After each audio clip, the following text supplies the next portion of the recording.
अस्सलाम वालेकुम।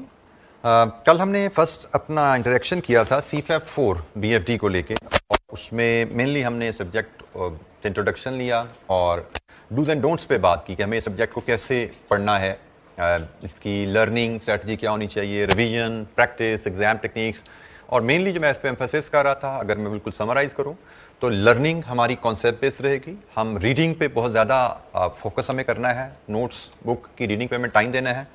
रिवीजन बार बार करनी है, एक दफ़ा पढ़ के हमने ये नहीं समझना कि हमारी सब्जेक्ट पे कमांड होगी है, टॉपिक पे कमांड आ गई, हमें रेगुलरली ऑनगोइंग रिवीजन करते रहना पड़ेगा। फिर प्रैक्टिस में मैंने आपसे एम्फेसिस किया, प्रैक्टिस का अंदाज क्या होगा, उसमें चैलेंज क्या आता है, completing the question, that is the challenge, not doing it perfectly but doing it reasonably well, more importantly doing it complete. तो वो हमारा चैलेंज रहेगा, उसको हमने मास्टर करना है स्किल को। और फाइनली फिर एग्जाम टेक्निक्स की हमने बात की थी कि जो 3 घंटे 15 मिनट है उसकी भी बहुत अहमियत होती है।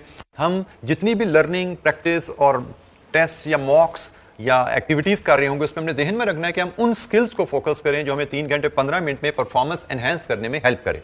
हमारा मकसद कोई खानापुरी ना हो। जैसे अक्सर बच्चे इस बात पे खुश हो रहे होते हैं कि मैंने 10 साल के पेपर देख लिए तो शायद this is a guarantee to pass. तो एब्सोल्युटली नॉट, ऐसी कोई बात नहीं है कि आपने 10 साल के पेपर किए तो आप पास, आपका पास होना गारंटीड है। आप 2 साल के पेपर करके भी पास हो सकते हैं और 20 साल के पेपर करके भी फेल हो सकते हैं। इट्स नॉट कि आपने कितने पेपर्स देखे, दैट विल डिटरमिन। ये डिपेंड करता है आपने अपनी मेंटल स्ट्रेंथ को कितना ग्रो किया, कितना स्ट्रांग किया आपने। क्योंकि just like other body, brain is also a muscle. उसको जितना आप इस्तेमाल करते हैं उतना स्ट्रांग होता है। और ब्रेन में इस्तेमाल करने के लिए मल्टीपल फंक्शंस अल्लाह ताला ने रखे हुए हैं।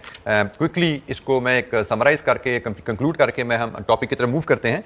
हम मल्टीपल फंक्शन है, उसमें 2 मेजर फंक्शन जो एज अ स्टूडेंट हम यूज करते रहते हैं या एज अ प्रोफेशनल भी हम यूज करते हैं।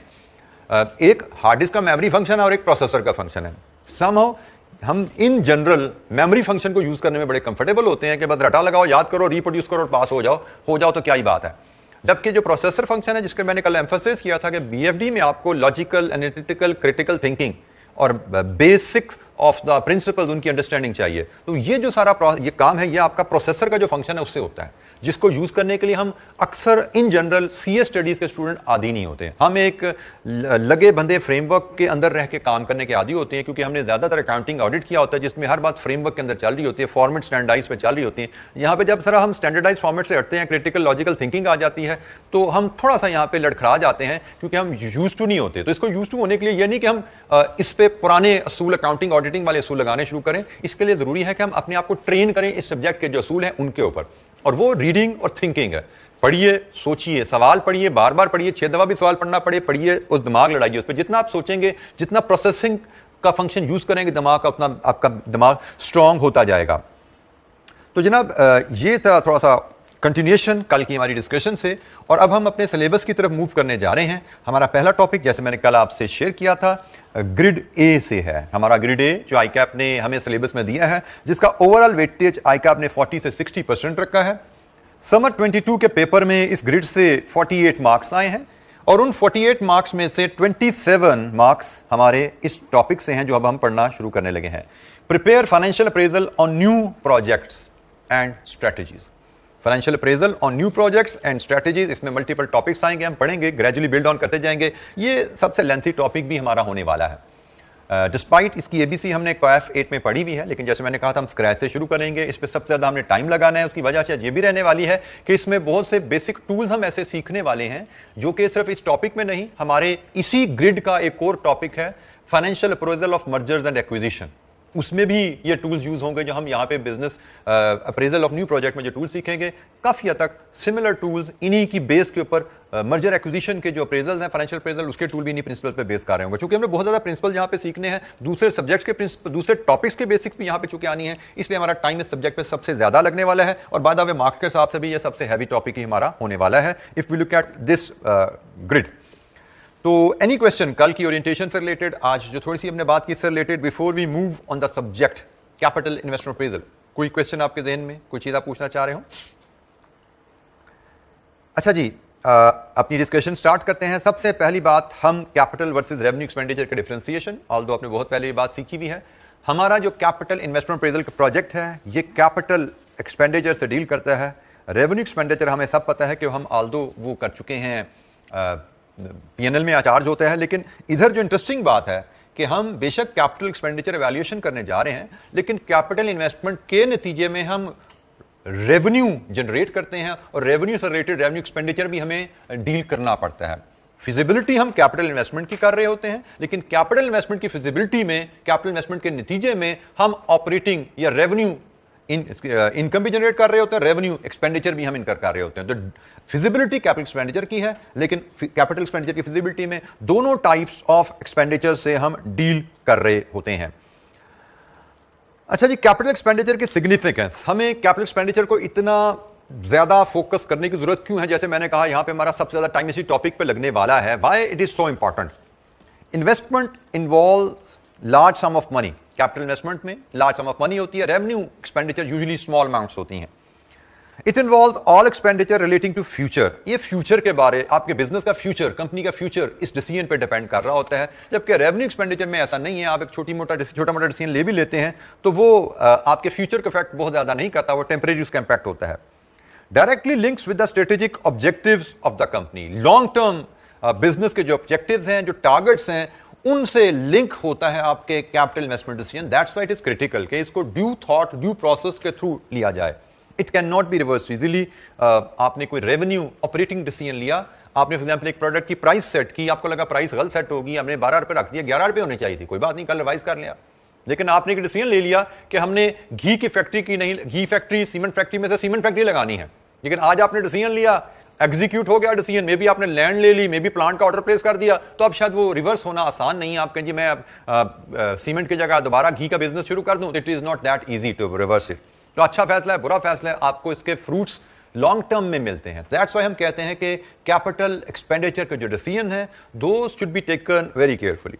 अच्छा, आल्दो यहाँ पे रेलेवेंट तो नहीं है, लेकिन एक छोटा सा पॉइंट मैं आपको ऐड कर दूं, क्योंकि वो पॉइंट अब आप लोगों के स्कोप से समहाउ स्किप हो चुका है, क्योंकि आप लोगों ने कैश 6 भी नहीं पढ़ा और आप लोग अब मैनेजमेंट अकाउंटिंग के टॉपिक भी नहीं पढ़े। तो ये ट्रांजिशन जब भी आती है, ऐसा छोटी छोटी चीज़ें स्किप होती हैं।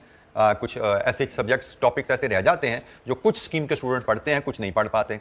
तो यहाँ पे मैं एक अहम चीज़ पॉइंट आउट कर दूं, जो कि as a professional you need to know, not as a student, as a professional you need to no.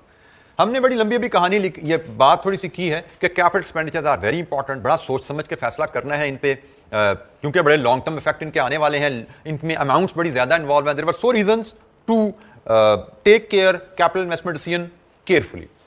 लेकिन you will be surprised to know कि कैपिटल इन्वेस्टमेंट एक तरफ कर दो, तो एक और इन्वेस्टमेंट जो होती है एसेट्स में, वो करंट एसेट में इन्वेस्टमेंट होती है। आपकी स्टॉक्स हैं, डेटर्स हैं, वो भी एक इन्वेस्टमेंट है बिजनेस की। एक कैपिटल एसेट में इन्वेस्टमेंट है, एक करंट एसेट में इन्वेस्टमेंट है। हम यहाँ पे अहमियत दिला रहे हैं कि भाई करंट कैपिटल एसेट की इन्वेस्टमेंट बहुत अहम है, बहुत सोच समझ के फैसला करना है।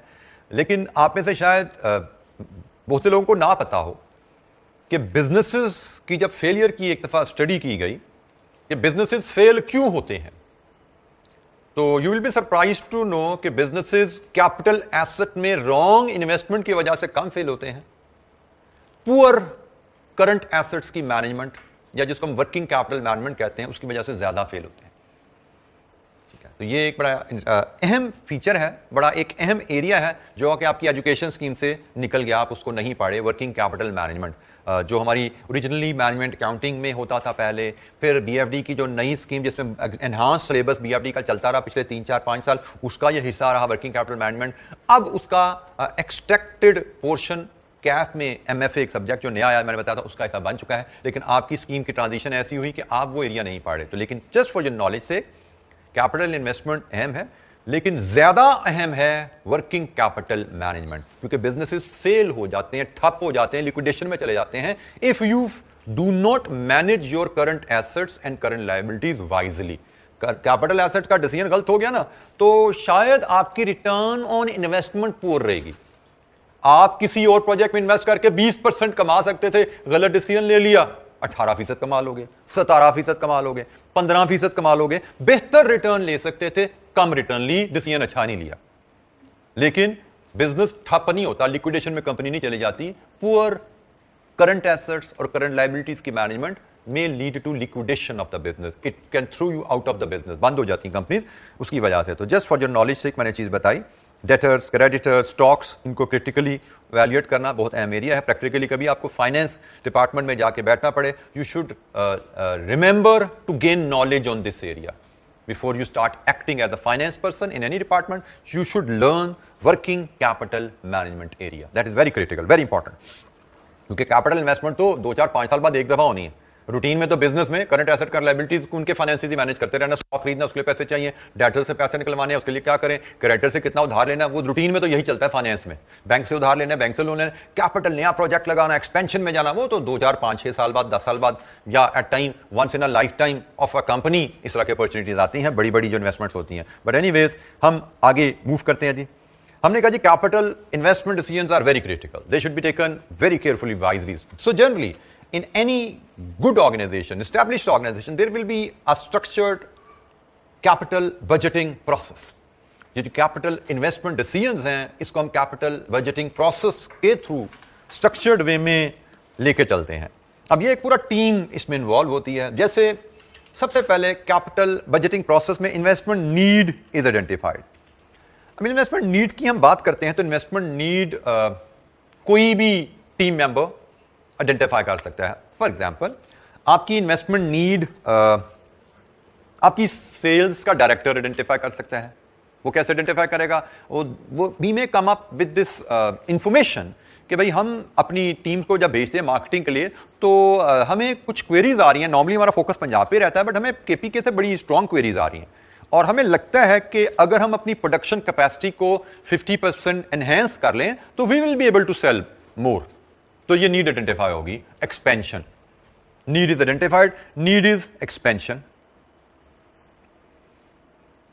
अल्टरनेटिवली हमारी प्रोडक्शन टीम का बंदा हमें अप्रोच कर सकता है. हमारा जीएम प्रोडक्शन है, वो कह सकता है जी हम जो टेक्नोलॉजी यूज कर रहे हैं, प्रोडक्शन जो प्रोडक्ट बना रहे हैं, इस प्रोडक्ट को बनाने के लिए एक नई टेक्नोलॉजी की मशीन अवेलेबल है मार्केट में. तो if we invest in that तो शायद हमारी प्रोडक्ट क्वालिटी भी एनहांस हो जाएगी और वेरिएबल कॉस्ट पर यूनिट भी रिड्यूस हो जाएगी, because that machine will require lesser electricity, less number of operators. This could be another capital investment opportunity. नई टेक्नोलॉजी में इन्वेस्ट करोगे तो इसमें आपका इन्वेस्टमेंट इन न्यू टेक्नोलॉजी है, ये भी कैपिटल नीड है.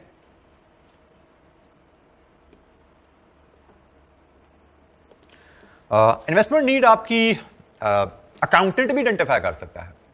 फॉर एग्जाम्पल, अकाउंटेंट में कम up with N analysis in front of a committee कि जी मैं अपना पीएनएल का एनालिसिस बना रहा था पिछले 3-4-5 साल से, तो मैं देख रहा हूं कि हमारे प्लांट की रिपेयर एंड मेंटेनेंस बहुत ज्यादा बढ़ती जा रही है. शायद इसकी life is nearing towards and, तो जिसकी वजह से हमारी ओवरऑल प्रॉफिटेबिलिटी डाउन हो रही है. वी शुड कंसिडर कि हम पुराने प्लांट को आउट करें और नए प्लांट से उसको रिप्लेस कर दें. तो इससे क्या होगा कि हमारा जो रिपेयर एंड मेंटेनेंस है, जो रनिंग कॉस्ट है, वो दोनों इंप्रूव हो जाएंगी और हमारी प्रॉफिटेबिलिटी जो बड़ी तेजी से नीचे जाती जा रही है पिछले कुछ सालों से, वो दोबारा मेंटेन हो जाएगी. प्रॉफिटेबिलिटी को मेंटेन हम कर सकते हैं. Expansion, larger volume, more profit. Investment in new technology, same volume पे more profits. Replacement of an old asset, same volume पे बेहतर प्रॉफिट. प्रॉफिट्स की मेंटेनेंस की बात हो रही है, फॉलिंग प्रॉफिट को मेंटेन करने की हम बात करें. और अदर रीजंस भी आ जाती हैं इसमें. हमने यहां पे रिप्लेसमेंट ऑफ ओल्ड एसेट कहा एक, और इसके अलावा अदर रीजन भी हैं. फॉर एग्जांपल, हमारी एचआर की टीम वो कह सकती है इन्वेस्टमेंट नीड आइडेंटिफाई कर सकती है. वो कैसे? एचआर टीम कह सकती है जी हम अपनी एनुअल अप्रेजल्स कर रहे थे, स्टाफ के इंटरव्यूज कर रहे थे, हमें फील हुआ कि हमारी सेल्स टीम अपने ऑफिस इंफ्रास्ट्रक्चर से, अपने इक्विपमेंट से इतने मुतमईन नहीं है. मतलब उनको ऑफिस इंफ्रास्ट्रक्चर से, कूलिंग एनवायरनमेंट से, उनको में भी हमने जो इक्विपमेंट मशीन्स दी हुई हैं उनको से लैपटॉप्स या वो उनकी टेक्नोलॉजी से इतने मुतमईन नहीं है, कंप्लेंट्स रहती हैं उनको. तो they may come up with the idea कि ऑफिस फर्नीचर अगर चेंज कर दिया जाए, कूलिंग सिस्टम को बेहतर कर दिया जाए, मशीन्स उनकी बेहतर स्पेक्स की उनको दे दी जाए, तो probably this will increase their motivation and increase motivation may lead to higher better performance leading to higher profits. तो ये भी कैपिटल इन्वेस्टमेंट का इंपैक्ट पे आ गया, क्योंकि ये बात तो क्लियर है कि कैपिटल इन्वेस्टमेंट हम हमेशा करेंगे रिटर्न ऑन इन्वेस्टमेंट के लिए. तो कोई भी इन्वेस्टमेंट करोगे उस पर रिटर्न चाहिए. एक्सपेंशन में जाओगे उस पर एडिशनल वॉल्यूम से रिटर्न आएगी. नई टेक्नोलॉजी में जाओगे रिड्यूस कॉस्ट से रिटर्न आएगी, बेटर क्वालिटी से बेहतर रिटर्न आएगी. रिप्लेसमेंट में जाओगे वहां पे भी प्रॉफिटेबिलिटी में एनहांसमेंट आ जाएगी. इन्वेस्टमेंट के नतीजे में आपको बेहतर रिटर्न मिल जाएगी. अदर एसेट्स में आपने इन्वेस्ट किया, डायरेक्टली तो प्रोडक्शन या वॉल्यूम के थ्रू रिटर्न नहीं आई, लेकिन बेटर मोटिवेशन के थ्रू आपको एडिशनल रिटर्न वहां पे मिल सकती है. तो ये जनाब नीड इज आइडेंटिफाइड. पहला स्टेप होता है कि ट्रिगरिंग पॉइंट होता है, किसी कॉर्नर ऑफ द ऑर्गेनाइजेशन से नीड की बात की जाती है जी कैपिटल इन्वेस्टमेंट के बारे में सोचना चाहिए हमें. लेट्स अज्यूम हमारी बात शुरू हुई एक्सपेंशन से कि हमें एक्सपेंशन का सोचना चाहिए। इसके बाद नेक्स्ट स्टेप आता है जी, different alternative assets options which can fulfil the need are identified. कि भाई एक्सपेंशन करनी है तो एक्सपेंशन के लिए जो प्लांट चाहिए वो कहां से लिया जा सकता है। तो हमने अपनी प्रोक्योरमेंट टीम को, इंजीनियरिंग टीम को टास्क दिया कि भाई हमें 5000 यूनिट सालाना की कैपेसिटी का प्लांट चाहिए। कौन कौन से वेंडर अवेलेबल हैं दुनिया में या हमारी लोकल मार्केट में? तो पता लगी एक चाइना, एक जर्मनी, एक इटली है जहां से कैपिटल मशीन्स अवेलेबल हैं जो जिनसे हमारा काम चल सकता है। आइटम्स दैट ऑप्शन आइडेंटिफाई होगी, there are different option but we have to select the best one. Best option हमारे लिए most suitable, most financially viable option क्या है? तो उसके लिए इंफॉर्मेशन डाटा गैदर किया जाता है। Information data about available options वो क्या होंगे? कॉस्ट क्या है, लाइफ क्या है, कैपेसिटी हर मशीन की क्या है, वारंटी क्या है, वेरिएबल कॉस्ट पर यूनिट क्या देगी हर machine, revenue per annum that it may generate etcetera etcetera.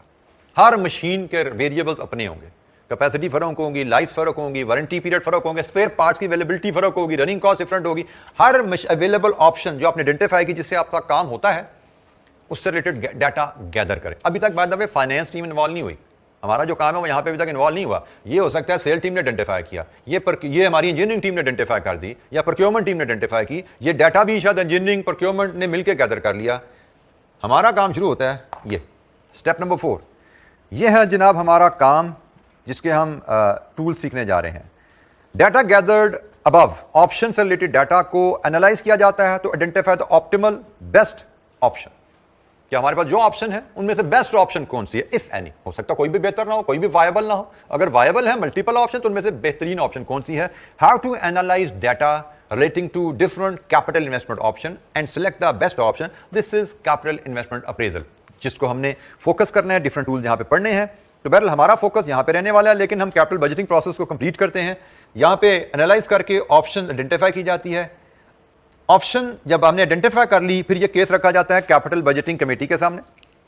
Capital budgeting committee usually top tier of the management होता है, जिसमें में भी चेयरमैन इसका शायद सीईओ होगा, इसमें सीएफओ भी होगा, इसमें मार्केटिंग का हेड भी होगा, इसमें सेल्स का हेड भी होगा, प्रोक्योरमेंट का हेड भी होगा, प्रोडक्शन का हेड भी होगा। So cream team of top team of the management वो मिला के कैपिटल बजटिंग कमेटी बनाती है। ऑब्जेक्टिव इज के भाई बड़ा डिसीजन है, कलेक्टिव विजडम से लिया जाए। बजटिंग कमेटी इस सारे प्रोसेस को क्वेश्चन करती है, स्टार्टिंग फ्रॉम नीड, कि यार नीड जो आइडेंटिफाई हुई इसके फैक्टर्स जेन्युइन है, कि वाकई ये नीड है हमारी, रीजनेबल इस पे एश्योरेंस हमें है कि हमारी एक्सपेंशन की करेंगे तो हमारी चीजें बिकेंगे।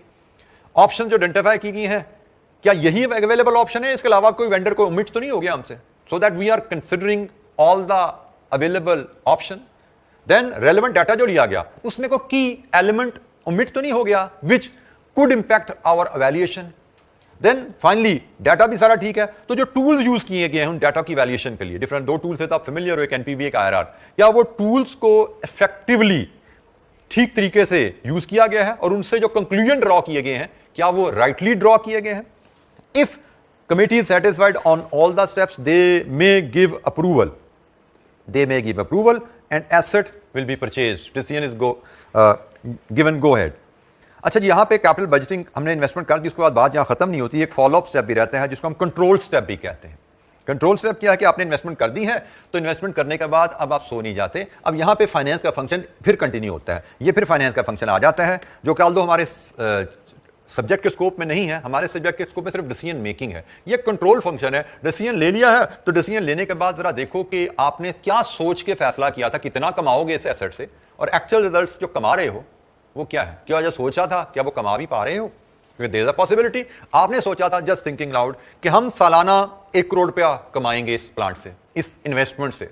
एक्चुअल रिजल्ट देखो, क्या 1 करोड़ कमा रहे हो या उससे कम कमा रहे हो। अगर तो 1 करोड़ जैसे ज्यादा कमा रहे हो, यू शुड बी हैप्पी, हमने अच्छा डिसीजन लिया, जिस तरह सोचा था उस सोच के मुताबिक रिजल्ट ले पा रहे हैं। लेकिन अगर आपकी सोच से, टारगेट से कम रिटर्न आ रहे हैं, then there is a point of worry कि भाई रिटर्न कम क्यों आ रहे हैं। हमने तो ये सोच के फैसला किया था, ये इन्वेस्टमेंट की थी, हम सालाना करोड़ कमाएंगे, लेकिन यहां पे 70 लाख क्यों कमा रहे हैं। ये जानना जरूरी इसलिए है कि हो सकता है आपके डिसीजन मेकिंग में आपसे कोई गलती हुई प्रोसेस में, कोई टूल आपने गलत इस्तेमाल कर लिया हो, कोई डाटा आपने अहम डाटा ओमिट कर दिया हो। क्योंकि हो सकता है हाइंडसाइट में अगर डिसीजन लेते हुए आपको पता होता कि इस प्रोजेक्ट ने सालाना 70 लाख मुनाफा देना है, आप ये इन्वेस्टमेंट करते ही ना, क्योंकि ये इन्वेस्टमेंट आपके लिए सफिशिएंट नहीं होती। आपने इन्वेस्टमेंट की ही इसलिए कि भाई मुझे करोड़ मिलेगा, तो भाई करोड़ मिलेगा तो मे भी 80 लाख मैं इन्वेस्टर को दूंगा, 20 लाख मेरी कंपनी में रिटेन हो जाएगा। अब आपको मिली 70 रहा है तो इन्वेस्टर को देने के लिए भी पैसे पूरे नहीं है, तो यही आपको शुरू में पता लग गया होता तो आप इन्वेस्टमेंट ही ना करते। तो ये फॉलो अप कंट्रोल स्टेप जरूरी है, इसलिए कि देयर इज अ पॉसिबिलिटी हमसे डिसीजन मेकिंग प्रोसेस में कोई गलती हुई हो। तो भाई हमने एक दफा फैसला तो नहीं करना ना, साल 2 साल बाद फिर जरूरत पड़ जाएगी। तो अगर हमारा डिसीजन मेकिंग प्रोसेस की इंप्लीमेंटेशन में गलती है उसको ठीक कर लें, लेकिन there is a possibility implementation में गलती होगी। हमसे डिसीजन ठीक लिया था लेकिन इंप्लीमेंटेशन में हमने जब किया तो शायद प्रोडक्शन मैनेजर ने अपने 4 कोई रिलेटेड लोगों को ऑब्लाइज करने के लिए एक्स्ट्रा ऑपरेटर हायर कर लिए, या इंप्लीमेंटेशन करते हुए स्टाफ की ट्रेनिंग प्रॉपर नहीं की गई, मशीन के हवाले कर दी एक टेक्नोलॉजी की, देवर नॉट ट्रेन्ड प्रॉपरली। हमें कुछ गैप पता लग जाएगा। गैप ऑपरेशन में है तो इमीडिएटली ठीक कर लो ताकि फ्यूचर में तो करोड़ कमाना शुरू करें। गैप डिसीजन मेकिंग में है तो डिसीजन मेकिंग का प्रोसेस इंप्रूव कर लो ताकि फ्यूचर के डिसीजन तो ठीक हो। सो कंट्रोल प्रोसेस भी अहम है। तो कैपिटल बजटिंग प्रोसेस, यहां पे वी डोंट एक्सपेक्ट कि हमें इतना स्ट्रेट फॉरवर्ड कुछ चीज लिखने को कहा जाएगा, लेकिन ये कहानी हम क्यों डिस्कस करते हैं, आपको मैं रीडिंग पे क्यों एम्फेसिस करता हूं, उसकी 2 मल्टीपल रीजंस होती हैं। एक तो वही कि हम रीडिंग जितनी करेंगे, प्रिंसिपल भी रीडिंग के जो हम सीख रहे होंगे, इलस्ट्रेशन के थ्रू उनकी प्रैक्टिस कर रहे होंगे, तो रीडिंग से हमें प्रिंसिपल्स की अंडरस्टैंडिंग बेहतर होती है। लेकिन उससे भी एक और अहम बात जिसके लिए रीडिंग जरूरी है कि हमें हर टॉपिक का थ्योरेटिकल बैकग्राउंड स्टोरी पता होनी चाहिए, की टर्म्स पता होनी चाहिए, क्योंकि हमें जो क्वेश्चन आता है वो स्टोरी के अंदाज में होता है। एक कहानी लिखी होती है, उनमें से किसी प्रोसेस का जिक्र आ जाएगा कहानी में, किसी टर्म का जिक्र आ जाएगा कहानी में, और अगर हम कहानी को सही तरह नहीं समझ पाएंगे due to lack of our understanding of the subject, तो शायद हम उसका सोल्यूशन भी बेहतर डिवाइस नहीं कर पाते, हम उसका सोल्यूशन भी बेहतर प्रेजेंट नहीं कर पाते। तो बैकग्राउंड स्टोरी जानना और बैकग्राउंड रीडिंग प्रिंसिपल के साथ साथ इसलिए जरूरी है कि यह आपकी एक knowledge base, broadening of your mind का रोल प्ले करती है, जिससे आपकी क्वेश्चंस की अंडरस्टैंडिंग बेहतर होती है और आपकी प्लानिंग, क्वेश्चन प्लानिंग और एग्जीक्यूशन बेहतर हो जाती है। ये नहीं क्वेश्चन, यहां तक कोई चीज।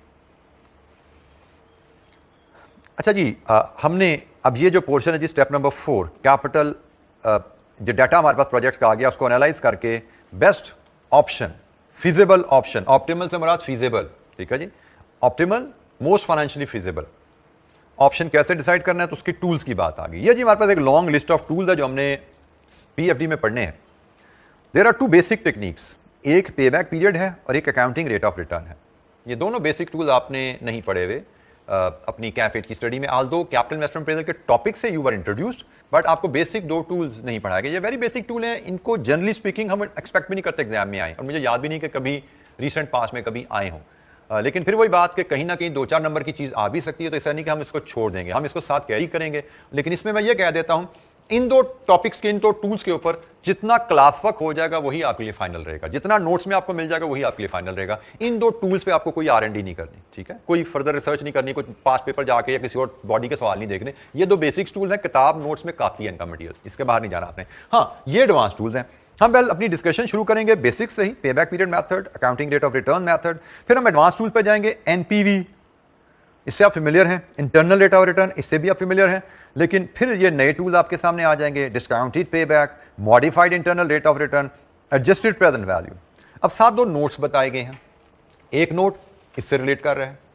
ये नोट क्या बता रहा है कि इन 7 टूल्स की लिस्ट में ये वाहिद टूल है जो अकाउंटिंग प्रॉफिट बेस्ड है।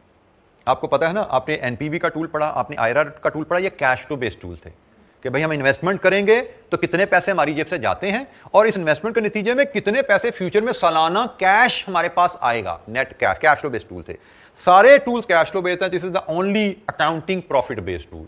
एक इसका सिर्फ ये आइडेंटिफिकेशन है, और इस टूल की आइडेंटिफिकेशन ये है कि 1 से लेकर 6 तक हम सीक्वेंस में आएंगे और यहां पे हमारी फिर ब्रेक आ जाएगी, पॉज आ जाएगा इस टॉपिक के ऊपर, क्योंकि इसके बाद हम शिफ्ट कर जाएंगे सोर्सेज ऑफ फाइनेंस और cost of capital, source of capital और कॉस्ट ऑफ कैपिटल पे, क्योंकि ये टूल हम नहीं पढ़ सकते। मैंने कल भी मार्क करवाया था आपको कि एक टूल आएगा जो कॉस्ट ऑफ कैपिटल के बाद हम पढ़ेंगे, तो ये वो टूल है जी जिसको हम कॉस्ट ऑफ कैपिटल एरिया के बाद पढ़ते हैं। नोट नंबर 2 में यही बताया गया है।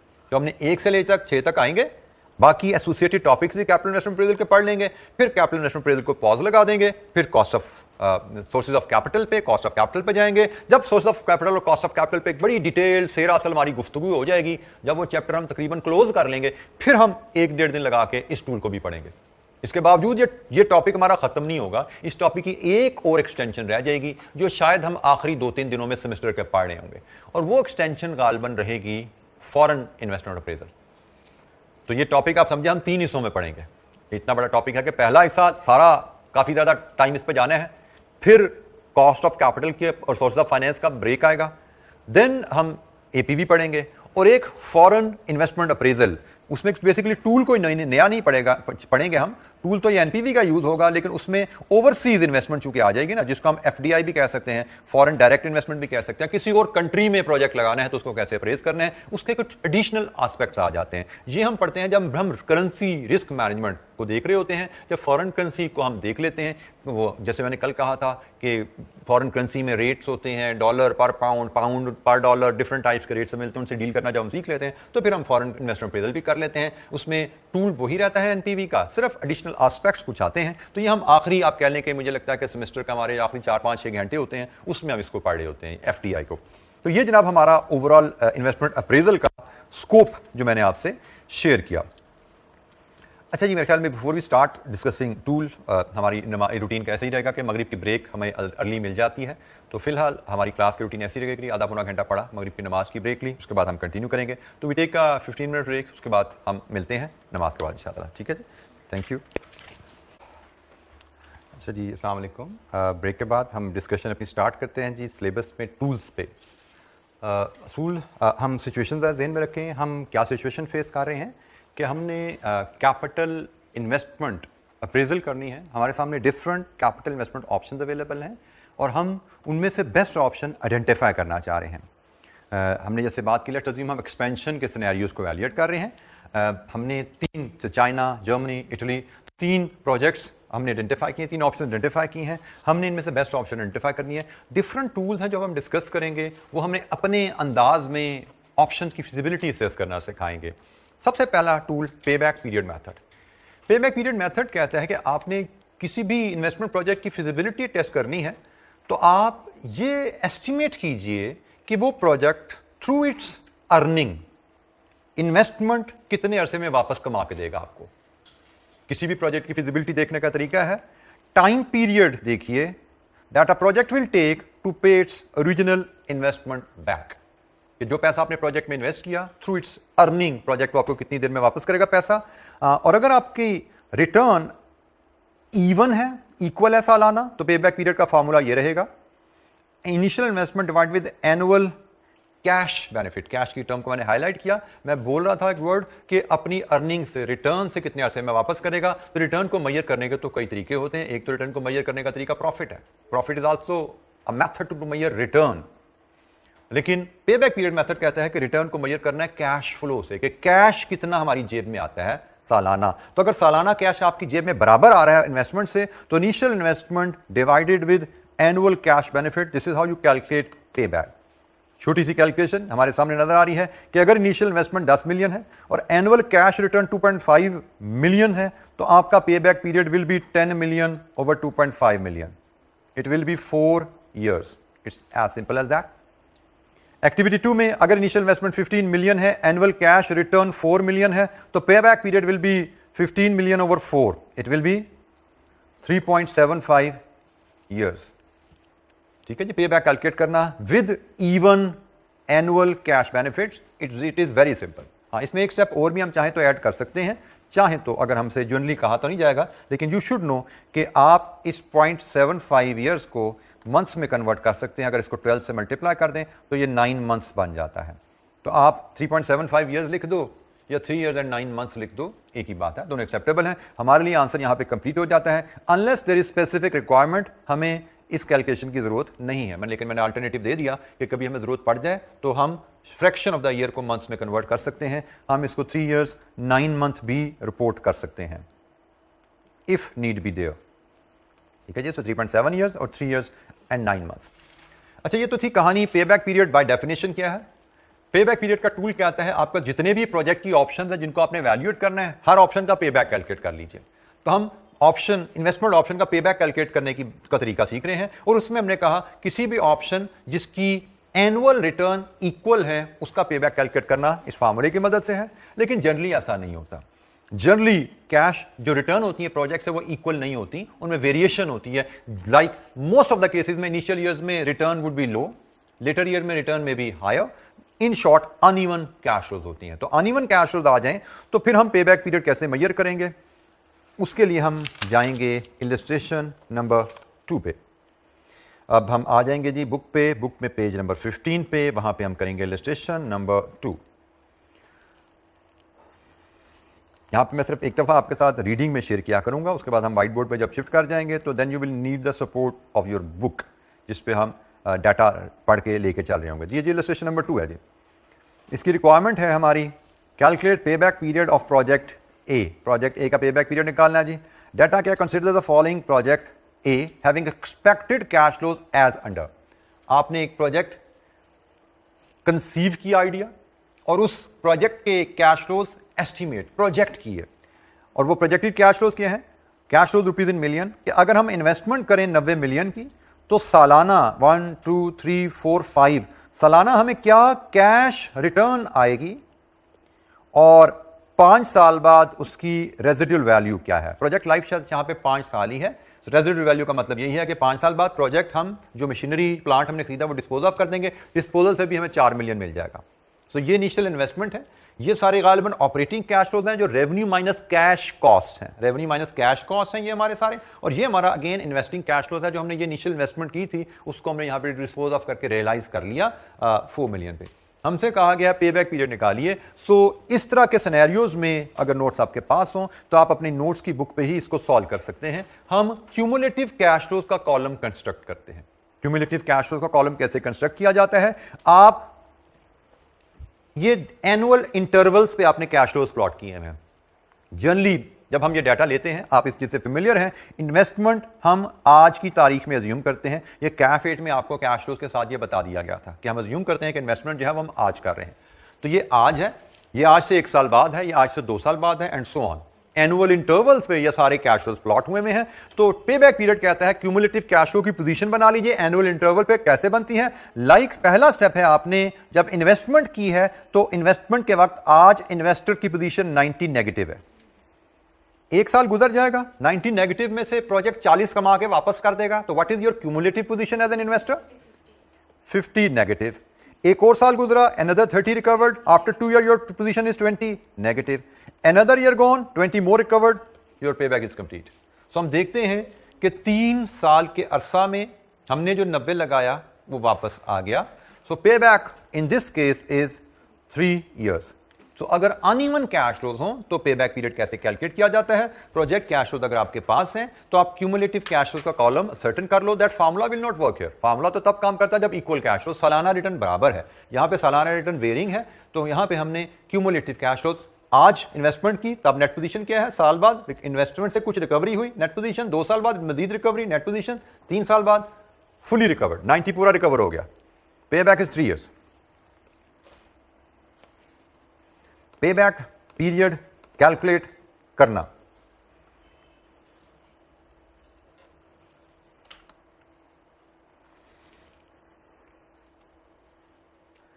अच्छा इलस्ट्रेशन 3,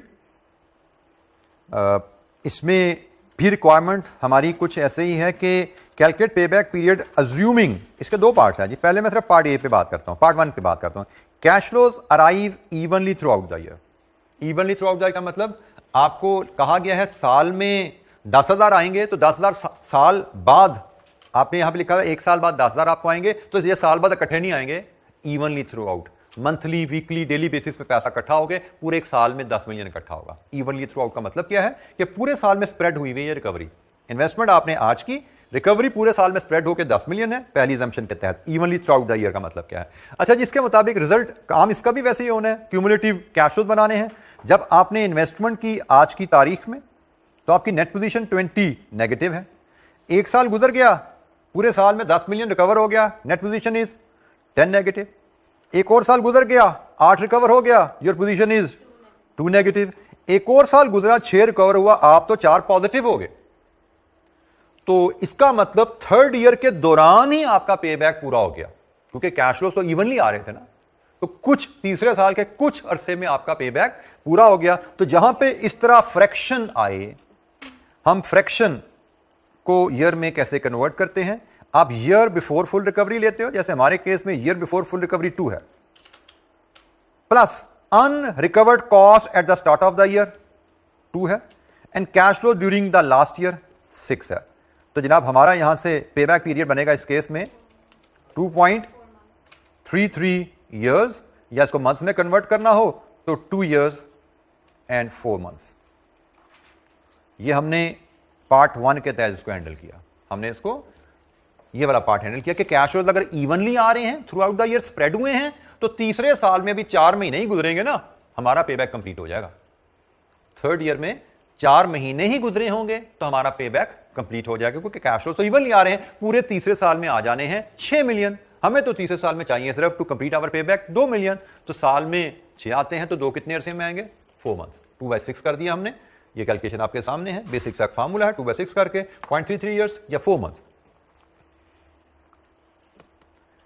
लेकिन अगर कहा जाए कैश फ्लो साल बाद इकट्ठा ही आता है, साल बाद इकट्ठा ही आता है, तो इसका मतलब यहां पे 2 साल के एंड पे हम -2 पे खड़े हुए हैं, 3 साल के एंड पे इकट्ठा ही पैसा आया और हम पॉजिटिव चले गए, तो इस केस में हमारा पेबैक क्या बना?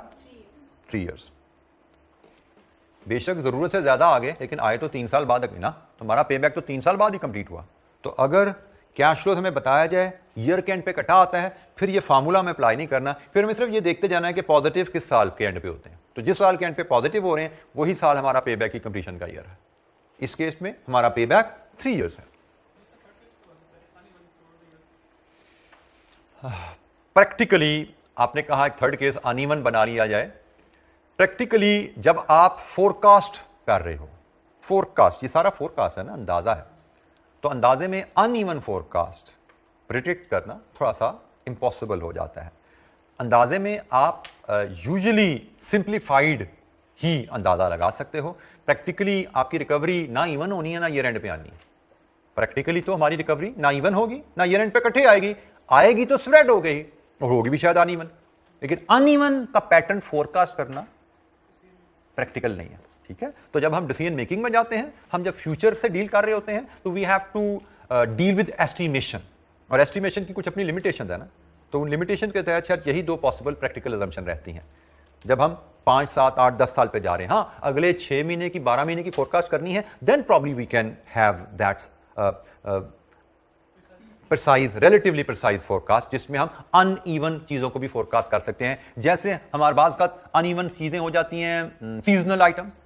आप कोल्ड ड्रिंक की सेल की फोरकास्ट करने जा रहे हो अगले 12 महीने की, तो you can keeping in view past trends, आप मंथ वाइज गर्मी सर्दी के हिसाब से आप प्लान कर सकते हो अनइवन कहां पे ऊपर कहां पे नीचे जा रही होगी। पर जब आप लॉन्ग टर्म में जाते हो 10 साल 15 साल पे, तब इतनी सीजनल वेरिएशन आपके लिए फिर मैटर नहीं कर रही होती, ठीक है। चीजों को सिंप्लीफाई रखा जाता है, अदरवाइज आपके डिसीजन मेकिंग में डाटा आपसे हैंडल नहीं हो पाता, ठीक है। तो हमें प्रैक्टिकल भी करना है, और इसमें यहीं से बल्कि आप ही की बात से मैं एक और पॉइंट यहाँ पे दिला दूं। अक्सर हमने कल एक बात की थी कि एक तो मैंने बात करना क्वेश्चन में कहीं फिगर के किसी स्टेप पे आप फंसते हो और उस पर मैंने कहा फिगर अज्यूम करो आगे चलो, लेकिन एक और प्रैक्टिकल चीज होती है कि आपने जब एक सिनेरियो को पढ़ा होता है, आपको पता होता है किसी भी क्वेश्चन में किसी भी प्रोजेक्ट में क्या क्या वेरिएबल्स हो सकते हैं, पॉसिबिलिटी।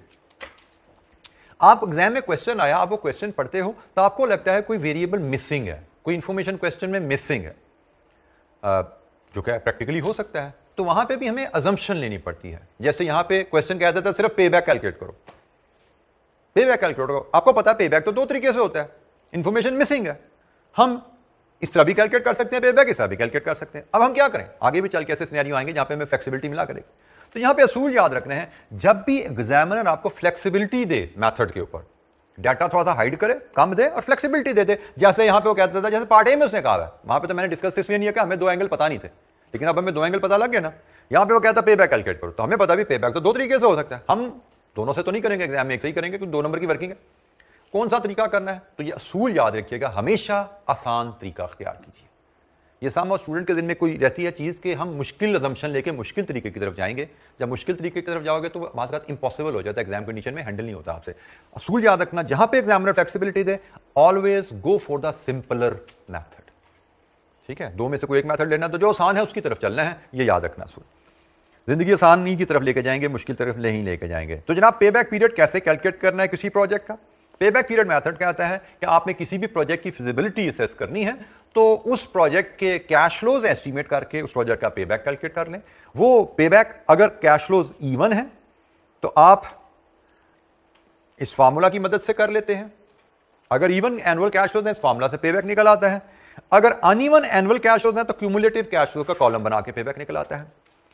कैश फ्लोज आपके throughout the year evenly recover हो रहे हो तो पेबैक कैसे निकालना है, cash flows at the end of the year at once आ रहे हैं तो पेबैक कैसे निकालना है। हमने पेबैक पीरियड कैलकुलेट करना सीखा, प्रोजेक्ट का पेबैक पीरियड कैलकुलेट करना सीखा। लेकिन ये पेबैक पीरियड हम कैलकुलेट करना क्यों सीख रहे हैं, ताकि हम प्रोजेक्ट की फिजिबिलिटी पे डिसीजन ले सकें कि प्रोजेक्ट हमें करना है या नहीं करना। तो इसके बाद डिसीजन मेकिंग का फेज आता है। जब आपने पेबैक कैलकुलेट कर लिया तो डिसीजन रूल में हम हर डिसीजन रूल को दो एंगल से पढ़ा करेंगे। एक, अगर हमने डिफरेंट प्रोजेक्ट्स को कंपेयर करना है, how to apply the decision rule, और दूसरा, अगर हमने किसी प्रोजेक्ट को यस या नो करना है, फिजिबिलिटी का रूल कैसे अप्लाई करना है। सो कंपैरिजन की guideline is very simple, project with a shorter payback is better. In other word, जो प्रोजेक्ट जल्दी पैसा वापस करता है, जो प्रोजेक्ट इन्वेस्टमेंट जल्दी वापस कर रहा है, वो बेहतर है। तो हमने भी प्रोजेक्ट ए और बी दोनों कैलकुलेट किए। ए का पेबैक था 3 इयर्स और बी का पेबैक अंडर ऑप्शन 1 था 2.33 इयर्स। तो इन दोनों में से बेहतर कौन सा हुआ, बी इज बेटर। ठीक है जी। सो पेबैक पीरियड मेथड कंपैरिजन करने पे जब जाएंगे, जो प्रोजेक्ट जल्दी पैसा वापस करता है वो बेहतर है। अच्छा, यहां पे हमारे दिन में कई सवाल आ सकते हैं कि पैसा तो जल्दी दे रहा है बट प्रोजेक्ट तो छोटा है ना, रिटर्न दे तो कम रहा है ना, पेबैक पीरियड उसको डिस्कस नहीं करता। Rule is very simple, rule यही है। बाकी जितनी भी बातें हैं उसकी खराबियां हो सकती हैं टूल की, वो टूल की खराबियां हो सकती है, इसने ये भी नहीं देखा, इसने ये भी नहीं देखा, इसने ये भी नहीं देखा, लेकिन टूल का रूल यही है। हम इस रूल को मॉडिफाई नहीं कर सकते। भाई ठीक है, टूल तो कह रहा है कि भाई ये अच्छा है, लेकिन मुझे ये ज्यादा अच्छा लग रहा है, मुझे ये ले लेना चाहिए, then that is your judgement, that is not the tool which is giving you guideline. Tool कहता भी अच्छा है कि जिस प्रोजेक्ट का वो प्रोजेक्ट छोटा है, वो प्रोजेक्ट बड़ा है, उसमें इन्वेस्टमेंट कम है, इन्वेस्टमेंट ज्यादा है, pay back has nothing to do with this. Pay back का rule is very simple, pay back calculate करो और फिर पे बैक की वैल्यूज को देख के फैसला कर लो कौन सा अच्छा है। फिजिबिलिटी रूल में पेबैक पीरियड मेथड कहता है कि जी आप अपने प्रोजेक्ट के पेबैक को कंपेयर कीजिए स्टैंडर्ड पेबैक से। Every business organisation should have its standard payback. अब स्टैंडर्ड पेबैक कहां से आएगा, पेबैक कैलकुलेट करने पे तो बात हमने कर ली है, स्टैंडर्ड पेबैक कहां से आएगा। तो ये भी इस टूल का एक ड्रॉबैक है कि there is no method to determine to calculate standard payback. ये एक सब्जेक्टिव चीज है। फॉर एग्जाम्पल, आप एक सक्सेसफुल बिजनेसमैन हो, आपके 4 बिजनेसेस ऑलरेडी चल रहे हैं, you are earning good return on them, तो for any new business you may set your payback 3 years. अभी मेरे 4 कारोबार बड़े अच्छे चलते हैं, मैं बड़ा सक्सेसफुल बिजनेस हूं, जो कारोबार 3 साल में पैसा वापस करेगा उसी में पैसा लगाना है और किसी में नहीं लगाना। मैं एक नया एंटरप्रेन्योर हूं, नया कारोबार शुरू करना चाह रहा हूं, बनना चाह रहा हूं कारोबार, तो मैं तो कारोबार सीखना भी चाहता हूं ना, तो मैं तो कारोबार 5 साल में भी पैसा वापस देगा लगाने पर तैयार हूं। तब एक ही कारोबार पेबैक पीरियड मेथड के तहत आपके लिए फीजिबल नहीं है, मेरे लिए वो फीजिबल बन जाता है, क्योंकि मेरा स्टैंडर्ड पेबैक थोड़ा सा रिलैक्स है, 5 साल पे भी मैं मुतमिन हूं, लेकिन आपका क्राइटेरिया स्ट्रिक्ट है। तो यहां पे बहरहाल हर business should have its own standard payback, जिसको कैलकुलेट करने का कोई तरीका नहीं है, ये सब्जेक्टिव है, ये जजमेंटल है, ये आपके पास्ट एक्सपीरियंस पे बेस कर रहा होगा, इसकी कैलकुलेशन का कोई तरीका नहीं है। ठीक है, तो स्टैंडर्ड पेबैक हर बिजनेस का होगा। आप जिस बिजनेस के लिए फिजिबिलिटी कर रहे हो उस बिजनेस के एंटरप्रेन्योर से पूछो जी आपका पेबैक स्टैंडर्ड क्या है, उसके हिसाब से मैं आपको एडवाइस कर सकता हूं कि प्रोजेक्ट ए आपके लिए फिजिबल है या नहीं है। सो अगर प्रोजेक्ट का पेबैक स्टैंडर्ड पेबैक से कम है तो हम कहते हैं प्रोजेक्ट फीजिबल है, हमें इसको एक्सेप्ट कर लेना चाहिए। लेकिन अगर प्रोजेक्ट स्टैंडर्ड से ज्यादा टाइम लगा रहा है, स्टैंडर्ड हमारा 2 साल है, प्रोजेक्ट 3 साल में पैसा वापस कर रहा है, तो हम कहते हैं जी प्रोजेक्ट फीजिबल नहीं है, इसको रिजेक्ट कर दो। रूल इज वेरी सिंपल, जो प्रोजेक्ट हमारे स्टैंडर्ड पेबैक से कम जल्दी पैसा वापस करेगा हम उसको एक्सेप्ट करते हैं। जैसे standard payback period of an organisation is 3 year, which of the above project will be acceptable. Of course B का पेबैक 3 साल से कम है। ए का पेबैक भी वैसे तो 3 साल है, मीट तो कर रहा है टारगेट को वो भी, लेकिन गिवन द ऑप्शन शायद बी सीम्स फिजिबल, क्योंकि हमारे पास 2 ऑप्शन है, दोनों में से कोई एक अगर हम ले रहे हैं तो शायद बेहतर है बी।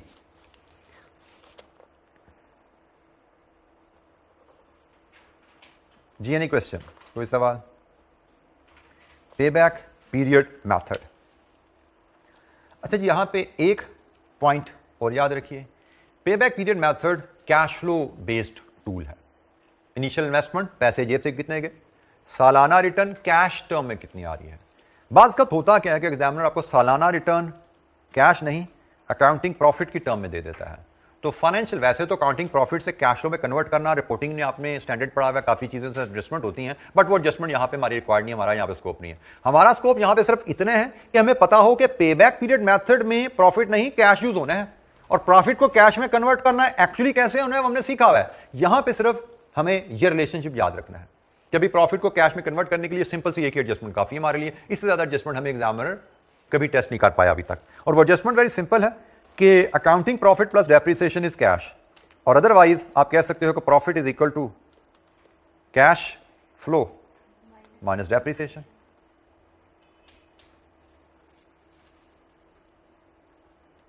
ठीक है, तो ये जनाब हमें इक्वेशन याद रखनी है कि हमने कैश फ्लो जब भी हमें पेबैक कैलकुलेट करना है तो हमें इंश्योर करना है कि हमारी सालाना रिटर्न जो दी जा रही है प्रोजेक्ट से वो कैश टर्म में हो। अगर कैश टर्म में नहीं है तो हम इस इक्वेशन की मदद से कैश टर्म में उसको कन्वर्ट कर लेंगे। एक बड़ी बेसिक सी इलस्ट्रेशन 4 उसको भी रिव्यू कर लेते हैं।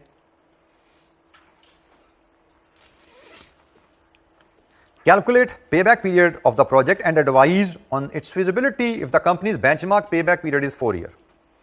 ABC Limited is evaluating a project which requires initial capital investment of 200 million. The project will have a life of 5 years and expected residual value is 20 million. Financial controller has prepared the following forecast for the expected profit over the life of the project. Accounting profit rupees in million, year 1 का, 2 का, 3 का, 4 का, 5 का। So initial investment दी गई है, उसकी residual value दी गई है 5 साल बाद, और 5 साल उसको इस्तेमाल करना है तो सालाना मुनाफा क्या आएगा। हमसे कहा गया जी पेबैक बताइए। तो हमने जैसे पहली बात सीखी कि भाई पेबैक में इन्वेस्टमेंट की रिकवरी की बात की जाती है, लेकिन इन्वेस्टमेंट की रिकवरी इन कैश टर्म, और यहाँ पे मैं रिकवरी रिटर्न कैश टर्म में नहीं दी गई, यहाँ पे तो रिटर्न हमें प्रॉफिट टर्म में दी गई है, तो इसको कैश टर्म में बना लेते हैं हम। तो हम इलस्ट्रेशन नंबर 4 को यहाँ ड्रॉ करते हैं। हमारे पास period wise accounting profit available है, हम इसमें डेप्रिसिएशन ऐड करते हैं और यहाँ से हम कैश फ्लो बना लेंगे, और फिर कैश फ्लो का क्यूमुलेटिव कैश फ्लो का कॉलम बना के हम डिटरमिन करेंगे डाटा। हमें ईयर वाइज जो डाटा अवेलेबल है अकाउंटिंग प्रॉफिट का रुपीज़ इन मिलियन में, year 1, 2, 3, 4 and 5, 25 million, 37 million, 20 million, 45 million and 15 million। हमने कहा जी ये तो काउंटिंग प्रॉफिट है, तो हम अगर एनुअल डेप्रिसिएशन की फिगर भी ले आए तो अकाउंटिंग प्रॉफिट प्लस डेप्रिसिएशन ए प्लस बी, ये हमारे कैश फ्लोज आ जाएंगे।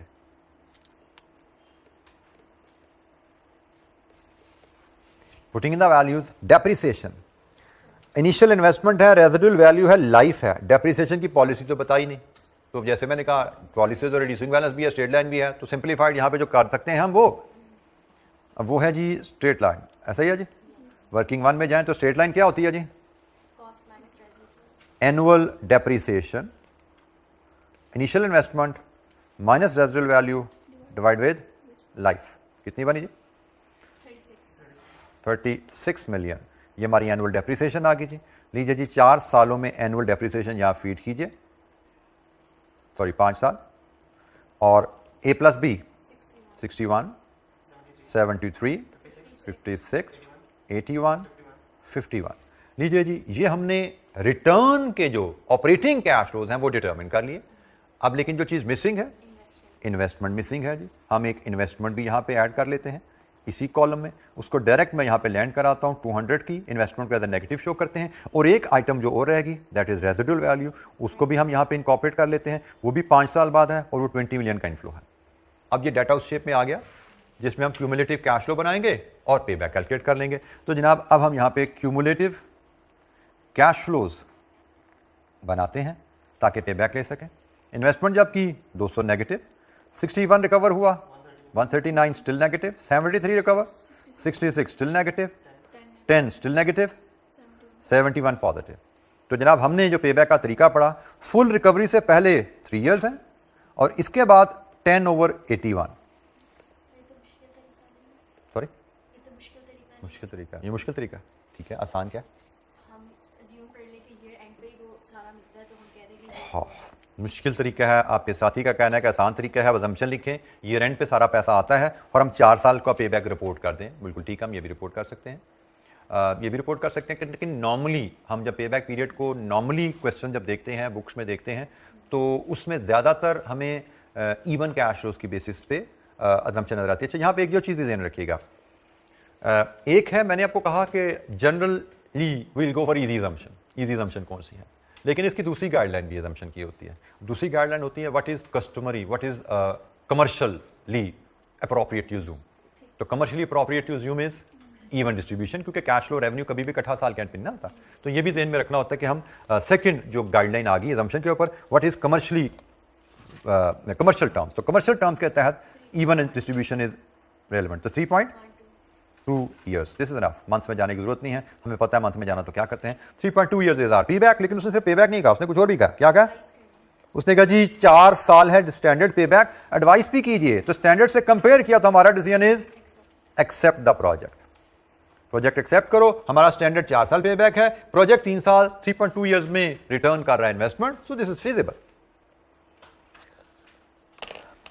जी एनी क्वेश्चन, कोई सवाल यहां तक पे बैक पीरियड की कैलकुलेशन?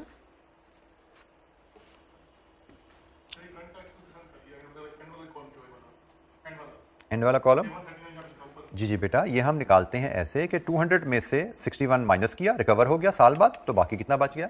139 नेगेटिव। फिर एक और साल गुजरा, 73 मजीद रिकवर हुआ, 139 में से 70 रिकवर किया, आउटस्टैंडिंग स्टिल 66 है। 56 recovered, still 10 to be recovered, pending है। आखिरी साल जब 80 चौथे साल 81 आ गया तो हम 71 पॉजिटिव में चले गए। इसका मतलब पे बैक हमारा चौथे साल में कंप्लीट हो गया। ठीक है, हमारा पे बैक 3.2 ईयर्स में कंप्लीट हो गया। चौथे साल में हमें 10 मिलियन चाहिए था, 81 आया, 10/81। 10 कितने अरसे में आया होगा? 0.2 ईयर्स में आया। ठीक है, हमने सवाल को सॉल्व किया है। Assuming even assuming cash flows arise evenly throughout the year. इस केस में अगर आप ना भी बताएं तो ठीक है, लेकिन फिलहाल चूंकि हम इनिशियल लर्निंग फेज में हैं तो मैं चाहता हूं कि आपके जिम्मे चीज़ें बैठती जाएं। आगे चल के कुछ अजम्पशन आएंगी, जैसे मैंने कहा, जिनको हमें बताना पड़ेगा। कुछ कमर्शियल नॉर्म्स हैं जो बताना जरूरी नहीं रहेंगे हमारे लिए। जी बेटा,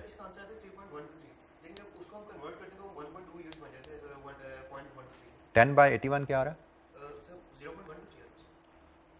2 क्यों लिखवा दिया मुझे किसी ने? 10/81 इज 0.12 0.12 3.12 बस ठीक हो गया। 3.12 that's it, 3.12 years that's it. 0.12 को 12 से मल्टीप्लाई करें तो 1.4, इसको 1 मंथ लिखेंगे आप, राउंड ऑफ कर देंगे ना। ये मंथ्स में कन्वर्ट किया ना आपने, तो ये इसको 1 मंथ लिखेंगे आप। लेकिन हमें इसकी जरूरत नहीं है, जैसे मैं फिर कह रहा हूँ, अनलेस हमें क्वेश्चन में कोई रिक्वायरमेंट ऐसी है कि हमें मंथ में जाना है। जैसे वो पे बैक कह देता 3 साल 6 महीने है, 3 साल 4 महीने पे बैक है, 3 साल 2 महीने पे बैक है, तो फिर हमें इस फ्रैक्शन को भी मंथ्स में कन्वर्ट करने की जरूरत थी। लेकिन इस केस में हमें जब फुल ईयर्स है तो हमें फ्रैक्शन में जाने की जरूरत नहीं है। पे बैक जब स्टैंडर्ड ईयर्स में आ रहा है उसमें मंथ्स इन्वॉल्व नहीं है, तो हमें प्रोजेक्ट पे बैक में भी मंथ्स को लाने की जरूरत नहीं है। 3.12 years, this is the answer, this is the payback period. Compared with the standard payback of 4, this is less than the standard, so project should be accepted. Project is feasible. जी कोई सवाल? अच्छा जी, यहाँ पे हमने जो पॉइंट यहाँ पे establish किया कि अगर आपको प्रॉफिट्स दिए जाएं, एनुअल रिटर्न प्रॉफिट्स की सूरत में मेजर की जाए, तो हम प्रॉफिट्स एनुअल रिटर्न को हम कैश में कन्वर्ट करेंगे और पेबैक हमेशा कैश फ्लो बेसिस पे मेजर किया जाएगा। अच्छा जी, पेबैक में एक थोड़ी सी वेरिएशन और भी है जिसको बेल आउट पेबैक कहा जाता है। Bail out payback, bail out payback कैसे कैलकुलेट किया जाएगा, किस सूरत हाल में कैलकुलेट किया जाएगा? किसी प्रोजेक्ट का बेल आउट पेबैक पीरियड सिर्फ उस सूरत में कैलकुलेट किया जा सकता है जब आपको प्रोजेक्ट की फिजिबिलिटी करते हुए उस प्रोजेक्ट से एग्जिट की ऑप्शन भी दी जाए। एग्जिट ऑप्शन, आप एक बिजनेस शुरू करते हो तो एग्जिट ऑप्शन क्या है कि उस बिजनेस को चलते हुए कारोबार को बेच के भी निकल सकते हैं। एक तो ना 5 साल लाइफ है तो 5 साल भुगताना पड़ेगा, फैसला हो गया। एक दूसरी ऑप्शन है कि लाइफ तो 5 साल है लेकिन कारोबार शुरू करने के बाद आप चाहो तो चलता कारोबार बेच भी सकते हो। This is called bail out option, कि शुरू करने के बाद आप चाहो तो कारोबार से एग्जिट भी ले सकते हो। सो अगर आपके पास कारोबार से एग्जिट की ऑप्शन भी आ जाए तो फिर बेल आउट पेबैक की कैलकुलेशन की जा सकती है कि payback period taking into account the exit option, इसको हम बेल आउट पे बैक कहते हैं। तो पे back period can be calculated taking into account the possibility of abandoning the project, bailing out at each period end. इसके लिए हमारे पास इलस्ट्रेशन नंबर 5 है जी। इलस्ट्रेशन नंबर 5 का डाटा पढ़ते हैं और फिर बेल आउट का टूल कैसे अप्लाई करेंगे इस पर हम बात करेंगे। A company is considering a new project requiring a capital outlay of 165,000. The following estimates have been made. Initial investment आ गई और ये 1, 2, 3, 4 एनुअल कैश इनफ्लो, प्रोजेक्ट को चलाएंगे सालाना तो क्या कमाते हैं, ये प्रोजेक्ट के नेट कैश इनफ्लोज हैं और ये net cash inflows resulting from bail out. मतलब आप 1 साल चला के साल बाद प्रोजेक्ट बेच दो, 1 लाख का बिकता है। आप 2 साल चलाओ, मतलब ये ऑप्शन एक्सरसाइज ना करो, प्रोजेक्ट को दूसरा साल भी चलाओ फिर बेचो, 65,000 का बिकेगा। आप 2 साल बाद भी ना बेचो, तीसरा साल चलाओ ये भी कमा लो फिर बेचो, 30,000 का बिकेगा। चौथी ऑप्शन कि भाई 3 साल बाद भी ना बेचो, चौथा साल भी चला लो फिर बेचो, तो कुछ नहीं मिलेगा। ये बेसिकली 4 ऑप्शन आपके पास आ गई। ऑप्शन नंबर 1 इन्वेस्टमेंट करो, 1 साल 45 कमा के 100 का बेच दो। अगर ये ऑप्शन एक्सरसाइज नहीं करनी, 1 और साल चलाओ, दूसरे साल 55 मजीद कमाओ फिर 65 का बेच दो। ये भी काम नहीं करना, तीसरी ऑप्शन तीसरे साल 65 कमा के फिर 30 का बेच दो। एंड ऑप्शन नंबर 4 ये भी अगर नहीं करना तो चौथा साल भी चलाओ, 25 कमाओ, तो फिर बिकेगा नहीं, आपके प्लांट की वैल्यू 0 हो जाएगी, तब तक प्रोजेक्ट की वैल्यू 0 हो जाएगी। अच्छा जी, बेल आउट पे बैक कैलकुलेट करना, तो इसमें हम जो फॉर्मेट यूज करेंगे, हमारी रिक्वायरमेंट यहां पे रही calculate pay back and bell out पे बैक। पे बैक भी कैलकुलेट करना है, बेल आउट पे बैक भी कैलकुलेट करना है। तो हम डाटा लेके आते हैं, पे बैक और बेल आउट पे बैक दोनों कैलकुलेट करते हैं। इलस्ट्रेशन नंबर 5 की हम बात कर रहे हैं, तो हम पहले ईयर वाइज हम डाटा लेते हैं। इन्वेस्टमेंट है, कैश फ्लोज हैं, क्यूमुलेटिव कैश फ्लोज हैं और फिर हम पे बैक की बात करते हैं। तो year wise cash flows and cumulative cash flows, और ये डाटा हमें रुपीज़ में अवेलेबल है, रुपीज़ में ये सारी वैल्यूज अवेलेबल हैं। तो पहली हम इन्वेस्टमेंट करेंगे। इन्वेस्टमेंट है जी 165,000 की, फिर ईयर 1, 2, 3, 4 रिटर्न के जो हमें वैल्यूज दी गई हैं 45,000, 55,000, 65,000 एंड 25,000। क्यूमुलेटिव कैश फ्लोज क्या बनती हैं जी? इन्वेस्टमेंट की तो 165 negative, 120,000 still negative, 65,000 still negative and 0। सो पे बैक कम्स टू, पे बैक पीरियड इज 3 years। अच्छा जी, अब बेल आउट कैश फ्लोज भी ले आए। अब हम बेल आउट कैश फ्लोज भी ले आए। अगर बेल आउट कैश फ्लोज अगर लाएं, और वो ऑप्शन हमें दी हुई हैं, साल बाद 100,000, 2 साल बाद 65,000, 3 साल बाद 30,000, 4 साल बाद 0। अब बेल आउट ऑप्शंस के साथ क्यूमुलेटिव कैश फ्लोज क्या बनते हैं? Cumulative cash flows with bail out cash flows. अब जरा देखिएगा इसकी कंस्ट्रक्शन। स्टार्टिंग पॉइंट तो 165 नेगेटिव ही है, स्टार्टिंग पॉइंट 165 नेगेटिव ही है। 1 साल गुजरे, 45,000 कमाओ और 1 लाख का प्रोजेक्ट बेच दो, साल बाद बेल आउट लो, क्या पे बैक होता है? No, you will end up 20,000 negative. इसका मतलब this option should not be exercised. अगर आप साल चला के प्रोजेक्ट बेचते हो, you will end up in negative cash flow.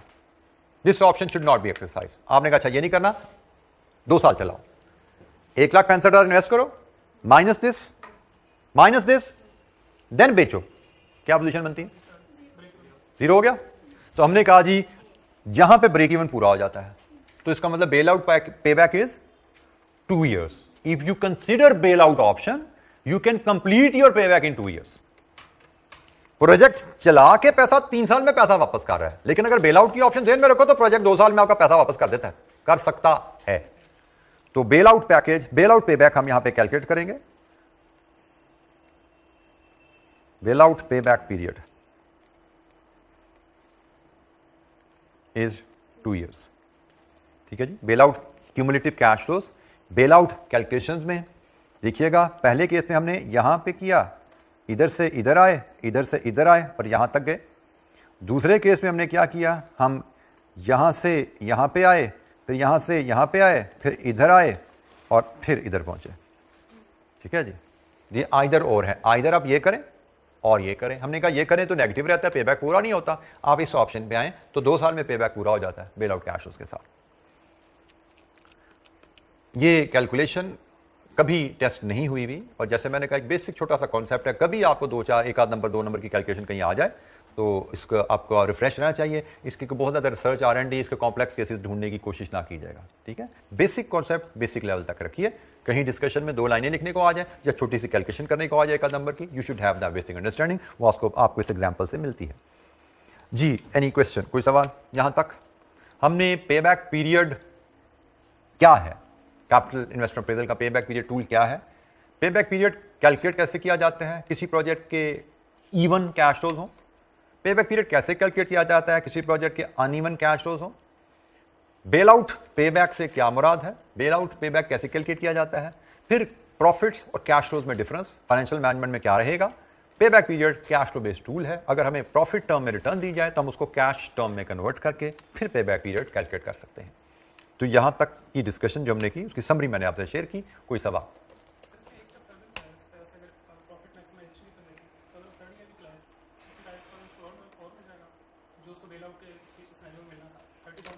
बेटा पे बैक पीरियड मैंने पहले कहा था कि पे बैक पीरियड पे बैक की बात कर रहा है, पैसे कहां पे पूरे हो रहे हैं, जहां पे पैसे पूरे हो गए उसके बाद क्या हो रहा है, ये स्टूल की वीकनेस है। ठीक है, ये स्टूल की वीकनेस है पे बैक पीरियड मेथड। अभी हम इसके पढ़ने लगे हैं, अगली जो डिस्कशन हमारी वो चलें मैं थोड़ा सा स्किप करके इस कैलकुलेशन को, इस डिस्कशन को मैं स्किप करके मैं आपको यहाँ पे ले आता हूँ, क्योंकि आपका दिल चाह रहा है इस पर बात करने को, तो थोड़ी सी बात इस पर कर लेते हैं। अब ये पढ़िए, ये टूल हमने पढ़ लिया, टूल क्या है वो सीख लिया, अब ये टूल के मसले मसाइल हैं।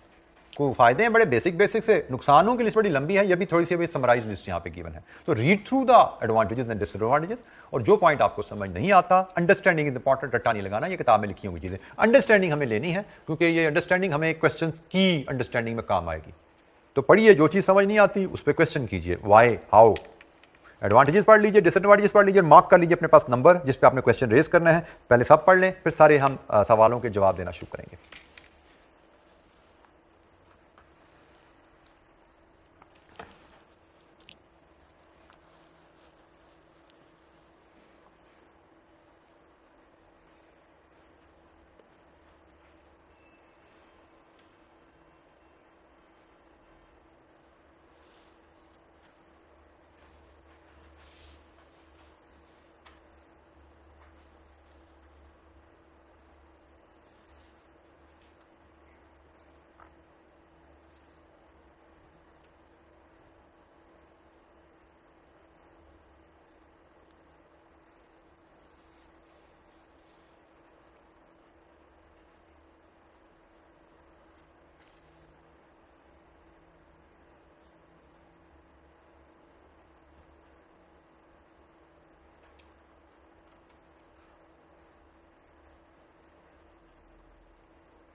जी जनाब, कौन सा पॉइंट विच रिक्वायर्स एक्सप्लेनेशन? जो ये एडवांटेजेस का सेकंड पॉइंट है सर, जो हम कैश फ्लोज की वैल्यू आती है हमारे पास, अगर हम देखें अकाउंटिंग को अगर हम नज़र में रखें तो कैश फ्लो की जो अमाउंट वो लेते हैं उसमें भी तो सारी वो चीज़ें आ ही रही होती है, मतलब जो अकाउंटिंग प्रॉफिट है उसमें भी तो वो सब्जेक्ट टू मेजर्स होती है ना, जो अकाउंटिंग पॉलिसीज होती हैं। तो ये बात एक अकाउंटेंट हो के इस क्वेश्चन को चैलेंज करना, इस पॉइंट को चैलेंज करना समझ नहीं आती, इसमें अच्छे अकाउंटेंट नहीं है आप। जुमला पढ़िए क्या लिखा हुआ है, it uses cash flows rather than accounting profits. Accounting profit is subjective measure and is subject to change with the change in accounting policies.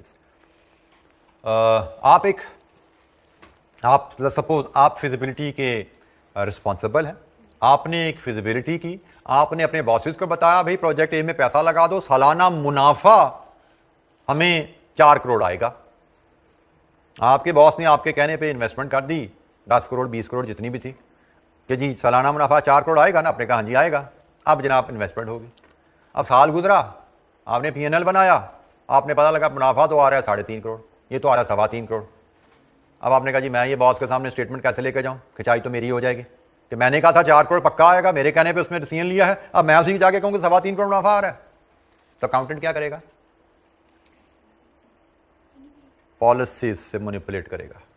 कर सकता है ना, स्ट्रेट लाइन को रिड्यूसिंग बैलेंस पे ले जाओ, इन्वेंट्री की एवरेज से ले जाओ फाइफो पे, लाइफो पे, कोई दाएं बाएं हेर फेर, ग्रेचुटी की बदल दो तो उसको बदल दो, तो इसी को तो एक्सपर्ट बनाया जाता है हमें कि भाई पॉलिसी से मनूवर करके चीजें बदल जाती हैं। करना क्या है, डिस्क्लोजर ही देना ना, भी पॉलिसी बदल गई तो काम बॉस को क्या पता कि पीछे क्या हुआ, मनूवर कर सकते हैं। लेकिन अगर आपने बॉस को कहा कि जी बैंक में साल के एंड पे 4 करोड़ इकट्ठा होगा, कैश फ्लो 4 करोड़ आएगा, अब वहां पे 3.25 करोड़ पड़ा हो, डालोगे अपनी जेब से?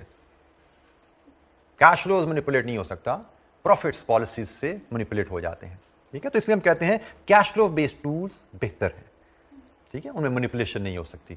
This is the accounting rate of return का टूल हमने पढ़ना है, that is the only accounting profit based tool, जो कि टेक्निकली वीक टूल है। उसके अपने एडवांटेजेस अपनी जगह होंगे, लेकिन ये उसका सबसे बड़ा ड्रॉबैक रहता है। ये टूल बड़ा बेसिक टूल है पेबैक का, लेकिन इसमें एक ये स्ट्रॉन्ग पॉइंट बहरहाल है कि ये बहरहाल कैश फ्लो बेस्ड है। जी, और कोई पॉइंट विच रिक्वायर्स एक्सप्लेनेशन जो आप नहीं एब्जॉर्ब कर पाए? ये वो पॉइंट है जो आप बेटा है हाईलाइट करना चाह रहे थे। तो भाई अच्छा टूल है, इन्वेस्टमेंट टूल है। अब इसका सबसे बड़ा, ये एक बहुत बड़ा ड्रॉबैक है कि कैपिटल इन्वेस्टमेंट क्या आप रिकवरी ऑफ इन्वेस्टमेंट के लिए करते हो, क्या रिटर्न ऑफ इन्वेस्टमेंट के लिए करते हो? The answer is no. Capital investment तो रिटर्न ऑन इन्वेस्टमेंट के लिए की जाती है, तो इसमें उसकी बात नहीं हो रही। ये बात कर रहा है जो पैसा लगाया वो कितनी देर में वापस आता है, तो भाई जो पैसा लगाया उसकी वापसी तो मकसूद नहीं ना होती, जो पैसा लगाया उसके ऊपर कितना आता है ये मकसद है हमारा, उसकी बात ही नहीं हो रही यहाँ पे। तो ये एक बहुत बड़ा ड्रॉबैक है इस टूल का, बट है तो है टूल यही है भाई कि जो पैसा लगाया वो कितनी देर में वापस आता है, बाकी सारे मसले ही हैं, कहानियां ही हैं। और जी किसी और टूल पे एक्सप्लेनेशन?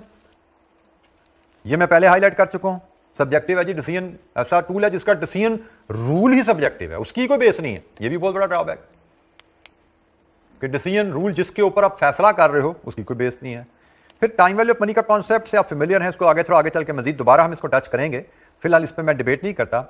इन सब के बाद despite all these drawbacks payback बहरहाल यूज किया जाता है, लेकिन ये यूज किया जाता है सिर्फ इनिशियल स्क्रीनिंग टूल के तौर पर। कभी भी रियलिटी में प्रैक्टिकली पेबैक टूल के ऊपर इन्वेस्टमेंट डिसीजन नहीं लिए जाते। इससे सिर्फ इनिशियल स्क्रीनिंग टूल के तौर पे देखा जाता है कि भाई जो प्रोजेक्ट ये फिल्टर पास करेगा उस पर एडवांस टूल अप्लाई करके फर्दर एवेल्युएट करेंगे डिसीजन के लिए।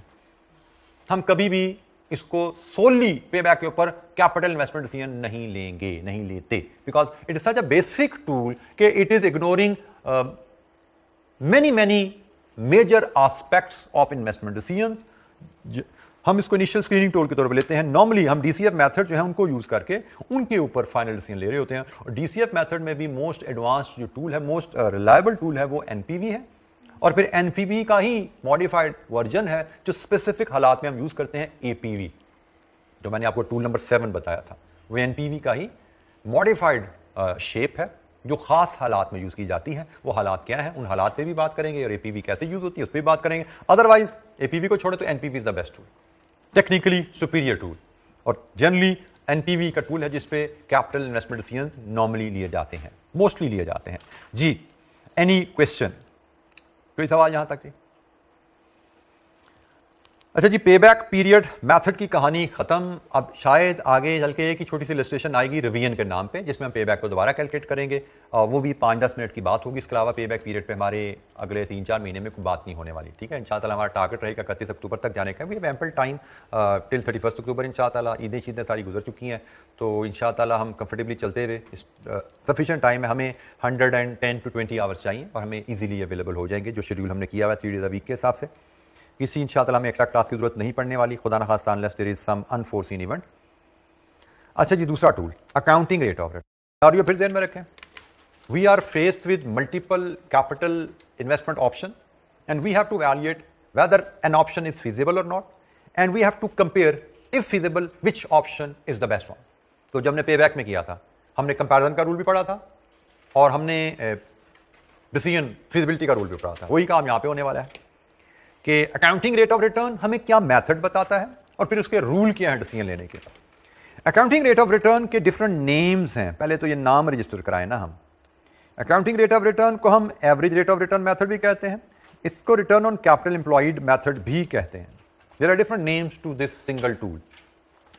ये टूल कहता क्या है? ये टूल कहता है कि आपने जिन भी प्रोजेक्ट्स को फिजिबिलिटी के लिए एवेल्युएट करना है, उन प्रोजेक्ट्स का rate of accounting profit measure करो।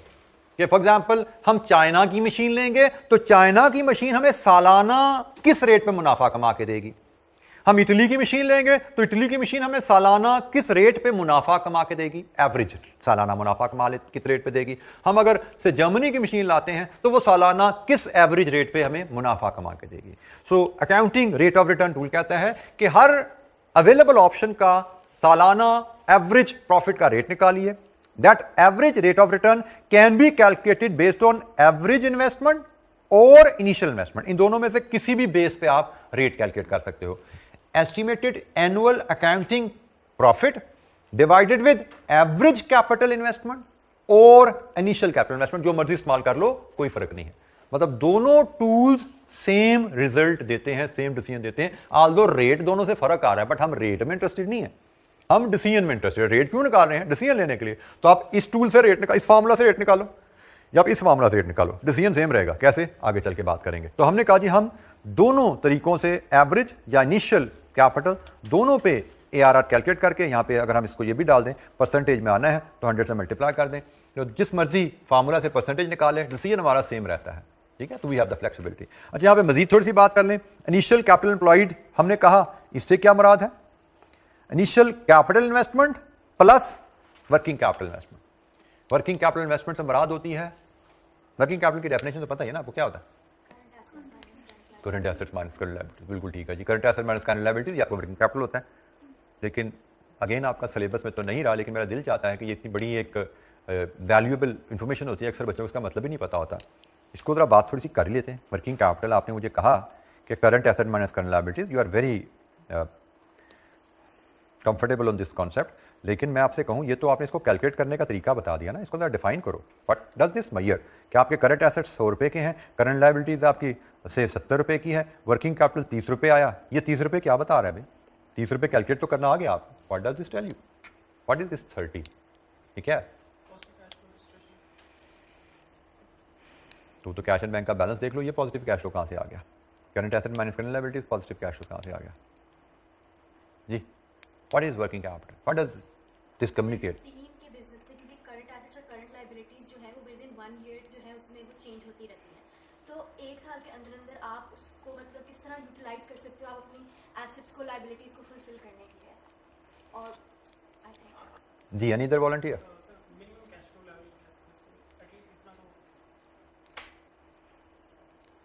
अच्छा जी, इसकी एक बड़ी की, मैं फिर कह रहा हूँ, ये एकेडमिकली शायद हमारे लिए फिलहाल सिलेबस से ये टॉपिक निकला हुआ है, इतनी रेलिवेंट ऑन द लगती नहीं अपेरेंटली, लेकिन मुझे लगता है प्रैक्टिकली ये चीज़ें आपके जानना बड़ा ज़रूरी है, क्योंकि आपने एक इंपॉर्टेंट टॉपिक आपके सिलेबस की लाइन से निकला है। तो ये डेफिशिएंसी मैं कोशिश करता हूँ थोड़ा थोड़ा आपको इसकी ABC कम से कम बताता रहूँ। आपके पास बैलेंस शीट में एसेट साइड पे कैपिटल एसेट भी होते हैं, करंट एसेट भी होते हैं, ऐसा ही है। आप कोई भी एसेट लेते हैं दैट रिक्वायर्स फाइनेंस, ऐसे ही आप कैपिटल एसेट लेने चाहते हैं, दैट आल्सो नीड्स फाइनेंस। आप करंट एसेट में पैसा डालते हैं, दैट आल्सो रिक्वायर फाइनेंस। फिर आप लायबिलिटी साइड पे आ जाएं, कैपिटल लायबिलिटी साइड पे आ जाएं। इसमें एक तो ऊपर का पोर्शन है capital and long term liabilities, loans भी डाल लो।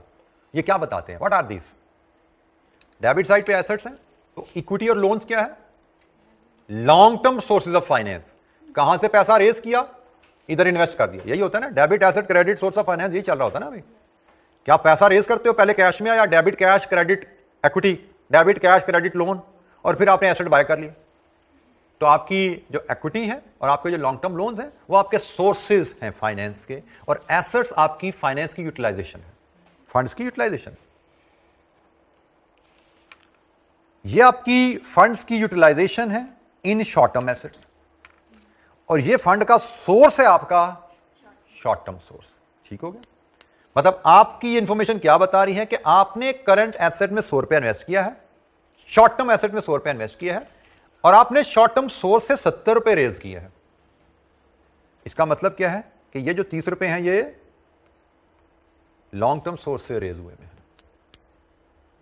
Working capital information financing information है, ये इन्वेस्टिंग इंफॉर्मेशन नहीं है, ये फाइनेंसिंग इंफॉर्मेशन है कि आपने जो फाइनेंस रेज किया हुआ है करंट एसेट्स के लिए वो कहां से आया है। करंट एसेट्स के लिए आपने 70 रुपए शॉर्ट टर्म फाइनेंस से रेज किया, शॉर्ट टर्म सोर्स से रेज किया हुआ है, और 30 रुपए आपने लॉन्ग टर्म सोर्स से रेज किया हुआ है। वर्किंग कैपिटल आपको ये इंफॉर्मेशन दे रहा है। अब मजीद इसकी सिग्निफिकेंस आगे वो बातें ज़्यादा लंबी हो जाएंगी, फिलहाल आपके लिए इतना ही इंफॉर्मेशन इस एपिसोड में यही काफ़ी है कि वर्किंग कैपिटल आपकी जो इंफॉर्मेशन है ये फाइनेंसिंग इंफॉर्मेशन है। Capital means long term fund, financial management में कैपिटल मीन कैपिटल एम्प्लॉयड। आपने फाइनेंशियल अकाउंटिंग में आपने कैपिटल को पढ़ा हुआ है इक्विटी, कि कैपिटल शायद इक्विटी होती है, लेकिन फाइनेंशियल मैनेजमेंट में जब आते हो तो capital means capital employed. Financial management में capital will always mean capital employed, उसके साथ एम्प्लॉयड का वर्ड लगा हुआ या नहीं लगा हुआ, it will always mean capital employed. और कैपिटल एम्प्लॉयड क्या होता है? It is equity plus long term debt. So capital से मुराद लॉन्ग टर्म फंड्स और वर्किंग कैपिटल से मुराद long term funds invested in current asset. है ये कैपिटल, है ये कैपिटल, मतलब लॉन्ग टर्म सोर्स से आया हुआ है, लेकिन इन्वेस्ट कहां पे हुआ है? डे टू डे वर्किंग के लिए, इसलिए इसको वर्किंग कैपिटल कहा जाता है। ये capital but day to day working में इस्तेमाल हो रहा है। कैपिटल एसेट में भी कैपिटल लगा हुआ है बट वो डे टू डे वर्किंग के लिए इस्तेमाल नहीं हो रहा, वो कैपिटल में इन्वेस्ट हो गया, that is equity capital, this is working, that is capital, this is working capital. ठीक है, क्या भी कैपिटल लेकिन वर्किंग के लिए इस्तेमाल हो रहा है। इसका इस्तेमाल क्या? बिजली के बिल देने हैं, गैस के बिल देने हैं, किसी को सैलरी देनी है, किसी का इंटरेस्ट पे करना है, पैसे पड़े होते हैं साइड पे आपके, डे टू डे ऑपरेशंस की कैश फ्लो नीड्स को सपोर्ट करने के लिए आपने रखा होता है। एक और चीज जो आप यहां पे नोट करते हो ना, अभी एक जस्टिफिकेशन जहां पे करंट वर्किंग कैपिटल की लोग current asset minus current liabilities की देते हैं, वो ये भी होती है कि जी जैसे यहां से करंट रेशियो भी कैलकुलेट कर लेते हो ना, इसी डाटा से करंट रेशियो भी तो आती है। इस डाटा से करंट रेशियो निकालें तो 100/70 ये आती है ना, कितनी आ रही है? 1.42843 कर लो, चलो ये करंट रेशियो है। अब इसको भी इंटरप्रेट करने चल पड़ते हो आप कि जी ये हमें क्या बता रही है कि हमारे पास करंट एसेट्स कितने सफिशिएंट है करंट लायबिलिटीज को पे करने के लिए। अब इसका एक ड्रॉबैक भी होता है। करंट एसेट क्या है? Which are in cashable in next 12 months. Current liabilities क्या है? विच में fall due in next 12 months. But what if ये नेक्स्ट 2 मंथ्स में ड्यू हो रही है? व्हाट इफ ये नेक्स्ट 12 मंथ्स में या 10 मंथ्स में आ रहे हैं? मिसमैच तो है ना, तो ये भी करंट रेशियो का एक ड्रॉबैक है, ये मिसमैच को कवर नहीं कर रहा।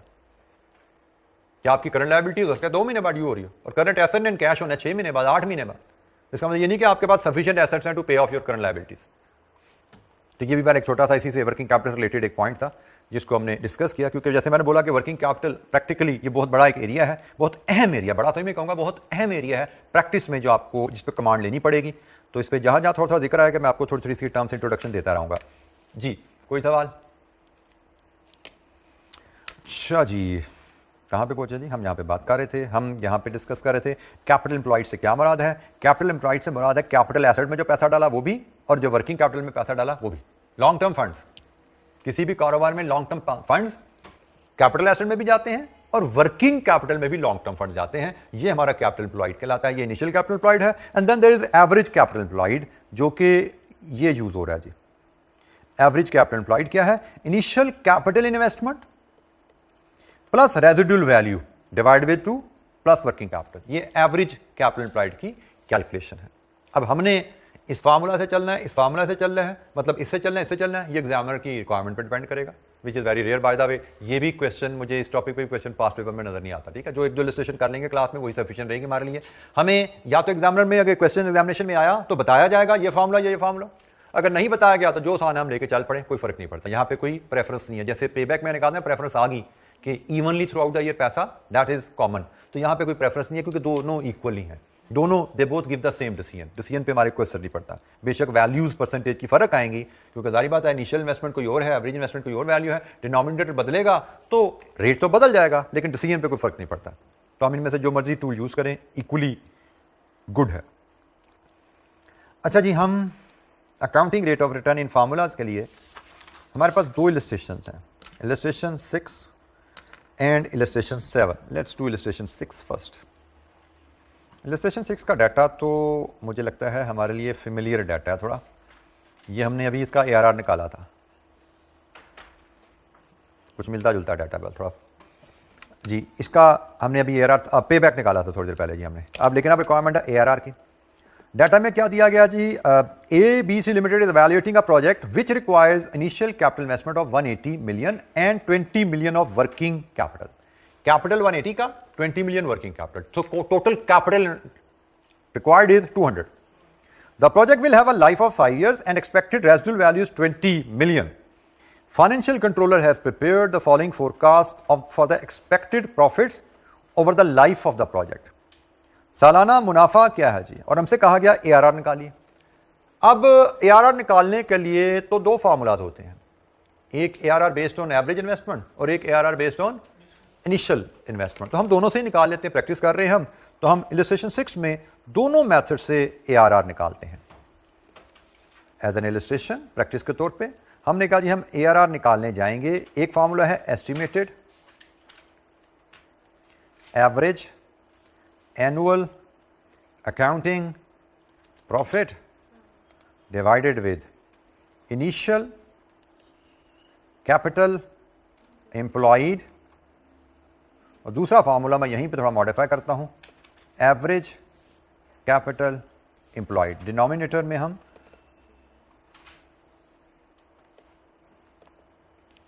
दो बेसिस ले सकते हैं. तो जनाब पहले तो बात हम करते हैं average capital employed, average profit के लिए वर्किंग वन. और चले जी वर्किंग वन से हम एवरेज प्रॉफिट लेके आते हैं. तो average profit, it is very simple calculation. क्या है जी? 25 जमा 37 जमा 29 plus 45 plus 15 divide with 5. Average profit क्या है? 30.2 मिलियन रुपीज़. ये जी एवरेज प्रॉफिट आ गया 30.2 million rupees. Initial capital employed, initial capital employed से मुराद है initial capital investment 180 plus investment in working capital 20. लीजिए जी इंटू 100. यहां से परसेंटेज बताइए क्या आई ये इनिशियल कैपिटल एम्प्लॉयड के ऊपर जी? 15.1%. एवरेज कैपिटल एम्प्लॉयड पे ये फार्मूला लगाएं तो प्रॉफिट तो वही रहेगा 30.2 मिलियन वर्किंग वन के रेफरेंस से. एवरेज कैपिटल एम्प्लॉयड के लिए हम वर्किंग 2 बना लेते हैं.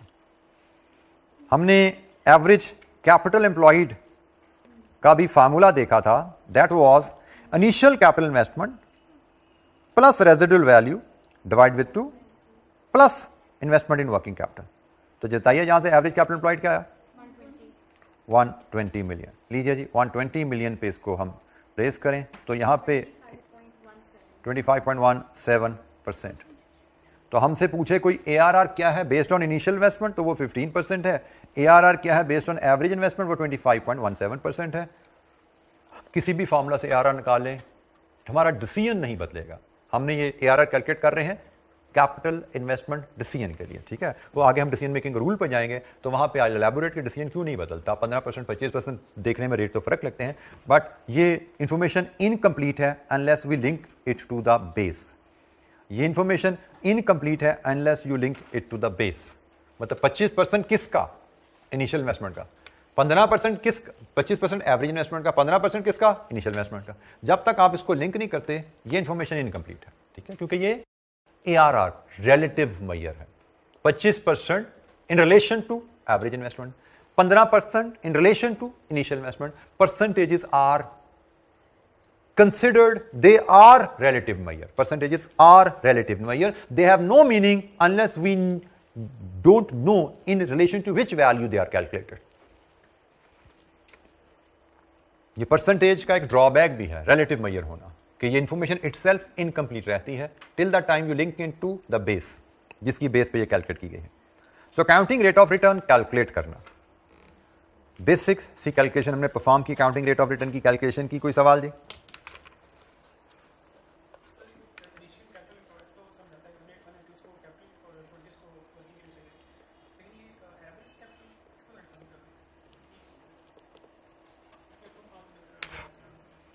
एवरेज कैपिटल एम्प्लॉयड का रैशनल आप जानना चाह रहे हैं कि हमने ये जो 120 मिलियन डिटर्मिन किया है एवरेज कैपिटल एम्प्लॉयड। इसमें ये जो डिवीजन है बाय 2, इसका रैशनल आप जानना चाह रहे हैं।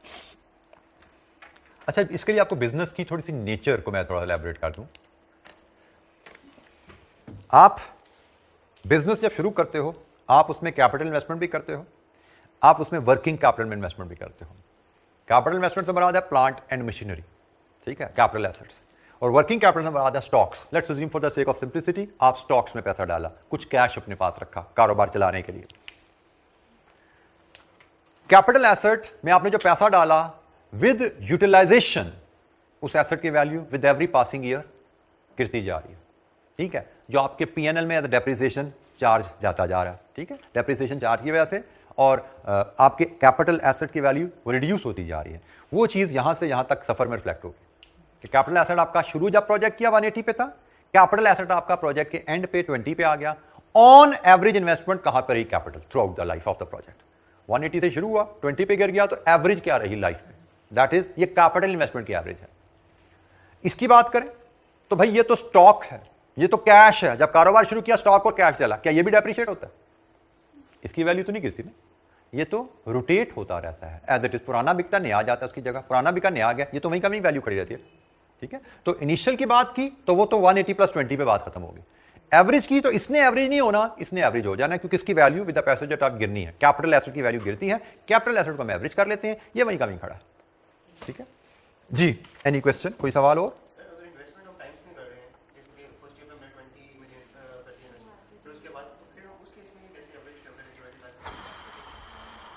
आपका कहना है कि अगर हमारी इन्वेस्टमेंट इन फेजेस है, ठीक है, तो इन्वेस्टमेंट इन फेजेस है तो उसकी एवरेज भी निकल आएगी, यकीनन निकल आती है, ठीक है। वेटेड एवरेज का मेथड कहीं ना कहीं हम लगाते रहते हैं, तो लेकिन फिलहाल मैं उसको भी टच नहीं करता, थोड़ा सा आगे चल लें हम, फिर उसको देख लेंगे, but that can be determined.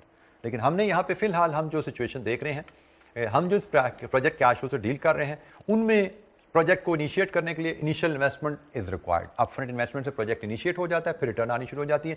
आगे हम चलेंगे तो हम उन सिनेरियो से डील करेंगे जहां पे सिर्फ जीरो में इन्वेस्टमेंट नहीं चाहिए, साल बाद फिर इन्वेस्टमेंट चाहिए होती है, फिर 2 साल बाद रिटर्न आती है, 4 साल बाद जाके फिर इन्वेस्टमेंट की जरूरत पड़ जाती है। तो इस तरह के सिनेरियोस को आगे चल के हमें डील करना है अभी, ठीक है। लेकिन फिलहाल हम इनिशियल इन्वेस्टमेंट से ही प्रोजेक्ट की लॉन्च पे काम कर रहे हैं कि initial investment, one time investment से प्रोजेक्ट लॉन्च हो गया, रिटर्न आनी शुरू होगी, तो उनका हम ARR मेजर कर सकते हैं, उनका हम पेबैक मेजर कर सकते हैं जी। एनी क्वेश्चन, कोई सवाल?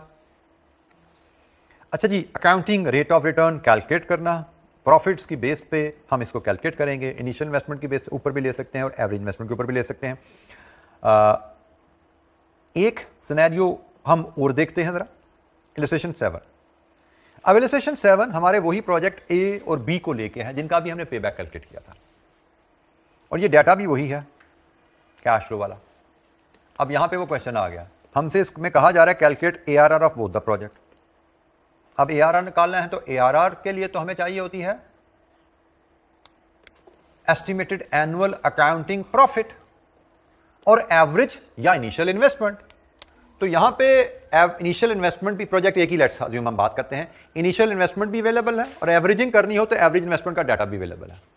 अब रह गया मसला एवरेज एनुअल प्रॉफिट का, that is not available, but instead we have annual cash return. अब फिर वही इक्वेशन आई जो आपको सिखाई गई थी कि प्रॉफिट और कैश में डिफरेंस है डेप्रिसिएशन। तो जनाब हमारे पास यहां पे कैश फ्लोज अवेलेबल है, कैश फ्लोज माइनस सालाना डेप्रिसिएशन कर दो, सालाना प्रॉफिट आ जाएगा। सालाना प्रॉफिट की एवरेज कर लो तो एवरेज प्रॉफिट हो गया, कोई इशू नहीं, कोई चैलेंज नहीं। अच्छा, अब इसमें एक हम आसानी रख सकते हैं। अब हमें तो चाहिए ना एवरेज प्रॉफिट। एवरेज प्रॉफिट का तरीका एक तो यह है कि 90 - 4 किया, डिवाइड विद लाइफ 5 साल किया, सालाना डेप्रिसिएशन आई, 1 2 3 4 5 सालों में काटो, माइनस करो, प्रॉफिट आया, एवरेज होगी। अल्टरनेटिव मेथड क्या है जो कि थोड़ा मुझे लगता है एफिशिएंट और क्विक है, कि बजाय इसके कि हम हर साल का प्रॉफिट लेना निकालें, हम 5 सालों का इकट्ठा क्यूमुलेटिव प्रॉफिट निकाल लेते हैं और क्यूमुलेटिव प्रॉफिट को लाइफ से डिवाइड कर दो, एवरेज प्रॉफिट आ जाएगा। और क्यूमुलेटिव प्रॉफिट निकालना कैसे आसान है कि सारा कैश को इकट्ठा करो और सारी डेप्रिसिएशन इकट्ठी करो। 5 साल के कैश फ्लो में से 5 साल की डेप्रिसिएशन माइनस कर दो, 5 साल का मुनाफा इकट्ठा आ जाएगा ना, डेप्रिसिएशन से डिवाइड कर दो। तो ये जनाब हमारे पास डाटा अवेलेबल है। प्रोजेक्ट ए का मैं आपसे अकाउंटिंग रेट ऑफ रिटर्न आपसे शेयर करता हूं। प्रोजेक्ट ए, हम इलस्ट्रेशन नंबर 7 प्रोजेक्ट ए से डील कर रहे हैं। हमें cumulative operating cash flows question में अवेलेबल है। Operating cash flows, this is the keyword, हम सिर्फ ऑपरेटिंग कैश फ्लोज पिक कर रहे हैं। 40 प्लस 30 प्लस 20 प्लस 20 प्लस 20, 5 सालों का क्यूमुलेटिव कैश फ्लोज कितना बना रुपीज इन मिलियन में? 130 मिलियन। इसमें से लेस कर दें हम क्यूमुलेटिव डेप्रिसिएशन जो ओवर द लाइफ हमें चार्ज करनी है, तो ओवर द लाइफ जो डेप्रिसिएशन चार्ज होती है वो होती है initial investment minus residual value, ऐसे ही है ना, 86। तो जनाब यहां से हमें मिल गया क्यूमुलेटिव अकाउंटिंग प्रॉफिट 44, इसको डिवाइड कर दो लाइफ से, लाइफ ऑफ प्रोजेक्ट, ठीक है जी। तो ये हमें मिला average annual profit, it is 8.8, बिल्कुल ठीक है जी, अकाउंटिंग प्रॉफिट है ये, एवरेज एनुअल अकाउंटिंग प्रॉफिट 8.8। हमने कहा ARR तो कैलकुलेट किया जा सकता है, average annual accounting profit divided with initial investment भी हो सकता है, अगेन एक्टिविटी के लिए हम दोनों कर लेते हैं, और एवरेज इन्वेस्टमेंट भी हो सकता है इनटू 100। तो जनाब एवरेज प्रॉफिट हमने 8.8 ले लिया। इनिशियल इन्वेस्टमेंट यहां पे तो सिर्फ कैपिटल एसेट में ही बताई गई है 90 इंटू 100, तो क्या आया रेट? 9.8%। और एवरेज इन्वेस्टमेंट की बात करें तो 8.8 over initial investment plus residual value divide with 2, working capital यहां पे है ही नहीं, कैपिटल इन्वेस्टमेंट ही है, इंटू 100, जीरो। कहाँ से ज्यूम करोगे?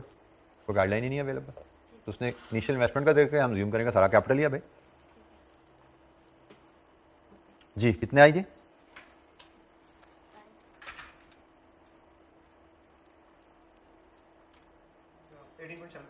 18.7%। ये जी हमने ARR कैलकुलेट किया प्रोजेक्ट ए का। प्रोजेक्ट ए का ARR based on initial investment, project A का ARR based on average investment. अच्छा जी, इसके साथ ही इलस्ट्रेशन 7 में प्रोजेक्ट बी का डाटा भी अवेलेबल है। मैं प्रोजेक्ट बी का डाटा आपके सामने लाता हूं। ये अगर सेम पैटर्न पे आपने प्रोजेक्ट बी के लिए वर्किंग मुझे रिवाइज करके देनी है। अब ये वर्किंग, अब मुझे लगता है कि आपका डाटा नहीं है, तो ऐसा करता मैं डाटा सामने आता, उसकी पिक्चर आप ले लो, कैप्चर कर लो डाटा, फिर मैं ये फॉर्मेट लाऊंगा, इस फॉर्मेट पे उसको सॉल्व कर लेना। ये प्रोजेक्ट बी का डाटा आ गया, इसको यहाँ से कैप्चर कर लो, फिर मैं आपको देता हूँ फॉर्मेट जो मैंने भी सॉल्व किया आपके साथ, उस फॉर्मेट को कॉपी करके अपने रजिस्टर पे प्रोजेक्ट बी का भी ARR मुझसे शेयर करें जरा, और कोशिश कीजिए ये बुक को हासिल कर लीजिए ताकि थोड़ी सी क्लासरूम में भी एफिशिएंसी रहे और घर पे भी आप साथ साथ रिवीजन करना शुरू कर दें, पढ़ना शुरू कर दें। ठीक जी बेटा, कहाँ से पता किया था आपने? ऊपर से? तो कहते हैं कल मिल जाएगी, चलिए ठीक हो गया। अच्छा जी, ये बेटा अब फॉर्मेट आ गया आपके सामने। इस फॉर्मेट पे आपको प्रोजेक्ट बी का ARR सॉल्व करके मुझे वैल्यूज देनी है प्रोजेक्ट बी की।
जी, ARR of B based on initial investment 14% and based on average investment 25.45%। जी, किसी स्टूडेंट को कोई दिक्कत इन रेट्स को कैलकुलेट करने में?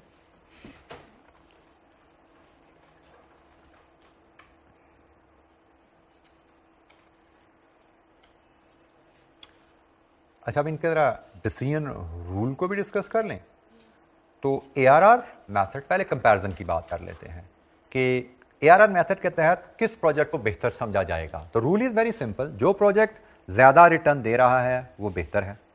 आप इनिशियल इन्वेस्टमेंट पे देखो तो भी बी बेहतर है, आप एवरेज इन्वेस्टमेंट पे देखो तो भी बेहतर है। यही बताया था ना मैंने को, जो मर्जी टूल लगा, जो मर्जी फार्मूला लगा लेंगे, डिसीजन सेम रहता है, डिसीजन नहीं बदलेगा। ठीक है, तो आप इनिशियल इन्वेस्टमेंट का फार्मूला यूज कर रहे हो, उसके तहत बी प्रोजेक्ट बी अच्छा आ रहा है। आप एवरेज इन्वेस्टमेंट का फार्मूला चूज कर लेते हो तो उसके तहत भी प्रोजेक्ट भी अच्छा आ रहा है। हम तो टूल रेट कैलकुलेट करने के लिए नहीं इस्तेमाल कर ले, हम तो टूल डिसीजन के लिए इस्तेमाल कर रहे हैं। तो डिसीजन तो सेम है, हमें रेट में इंटरेस्ट नहीं है, हमें डिसीजन में इंटरेस्ट है। तो फार्मूला ये वाला लगाओ, ये वाला लगाओ, फार्म डिसीजन सेम है, प्रोजेक्ट बी इज बेटर। तो कंपैरिजन का रूल है कि जिस प्रोजेक्ट का रेट हायर है वो अच्छा है। अब जिसका रेट हायर है वो अच्छा है, लेकिन क्या अच्छा प्रोजेक्ट हमें एक्सेप्टेबल है? तो यहां पे फिर कॉन्सेप्ट आता है स्टैंडर्ड ARR का। जैसे हमने कहा project B is better, project B is better, but क्या प्रोजेक्ट बी फीजेबल है? उसके लिए कॉन्सेप्ट आता है स्टैंडर्ड ARR का। Let me share with you, standard ARR is 20%, standard counting rate of return is 20%। अब बताइए प्रोजेक्ट बी फीजेबल है?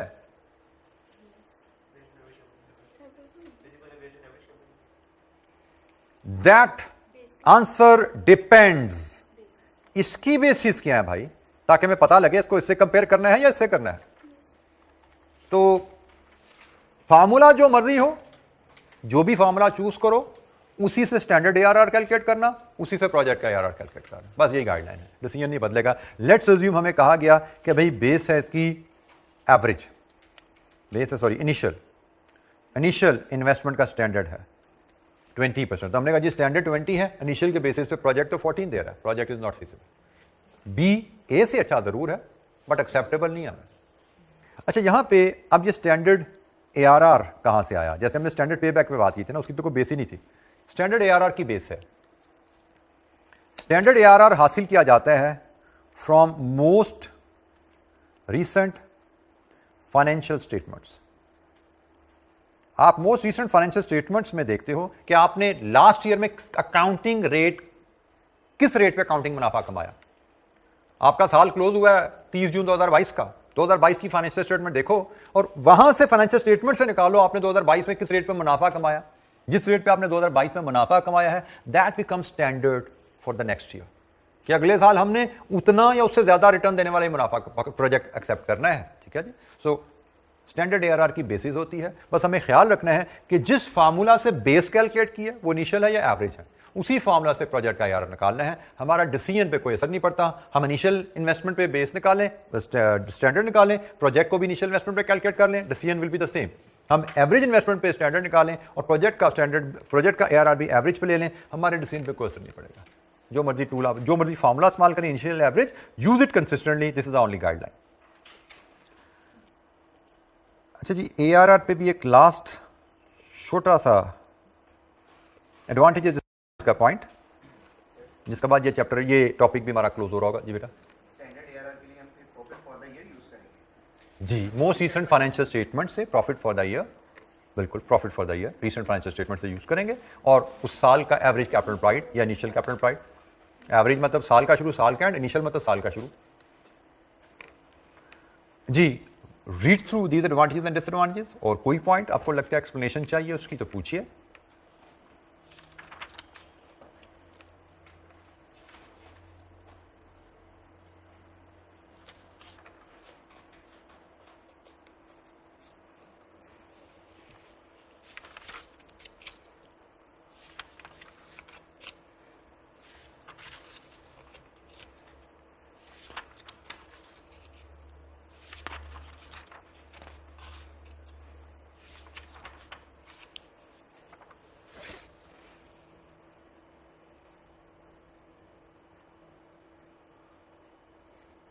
जी, any point,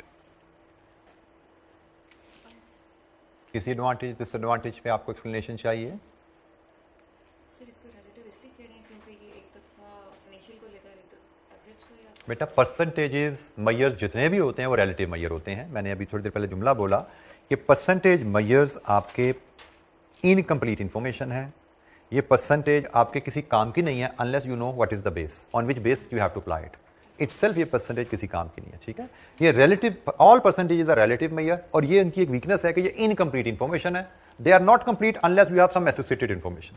this information is incomplete. 25,000 या 17% सालाना मुनाफा आएगा, और भाई पैसा कितना हाथ में आएगा ये बताओ? 25% सालाना, किस चीज का 25%? इसका 25%, इसका 25%, अच्छा 30 मिलियन आएगा। मतलब without this base this information is incomplete. ये इसको हम रिलेटिव मेजर कह रहे हैं कि ये परसेंट है एक खास बेस की। Without the information about the base, this information is incomplete. This is a weakness of the information. जी जनाब, any other point which you think requires explanation? अच्छा जी, ये एरिया भी, ये टॉपिक भी हमारा क्लोज हुआ। ARR पे भी जैसे मैंने पे बैक पे कहा ना, आगे चल के एक छड़ी 5-10 मिनट की रिवीजन आएगी, इसकी भी शायद एक इलस्ट्रेशन में 5-10 मिनट की रिवीजन ही आनी है। अदरवाइज पे ARR पे भी शायद ही आगे चल के हमारी डिस्कशन इस पूरे 3-4 महीने के सेशन में आए, ठीक है। और मैं भी जैसे मैं आपको दोबारा बोल दूँ कि मजीद इस पर आपको भी R&D करने की जरूरत नहीं है। जो इलस्ट्रेशन, जितनी डिस्कशन नोट्स में किताब में होगी, दैट इज एनफ। कोई मजीद हमें इस पर चीज़ें देखने की जरूरत नहीं है। कल से इंशाअल्लाह हम शुरू करेंगे एडवांस एरिया, जिसमें NPV IRR से बात शुरू होगी, और फिर वो बेस काफ़ी फैलाते जाएंगे, वो एक्सपैंड होती जाएगी चीज़ें, उसमें काफ़ी ज़्यादा वेरिएबल्स हैं जिनको हमें ऐसे ऐसा कवर करना है। और इंशाअल्लाह कल से हम बात शुरू करेंगे एडवांस टूल्स पर, ठीक है जी। थैंक यू वेरी मच, अस्सलाम वालेकुम।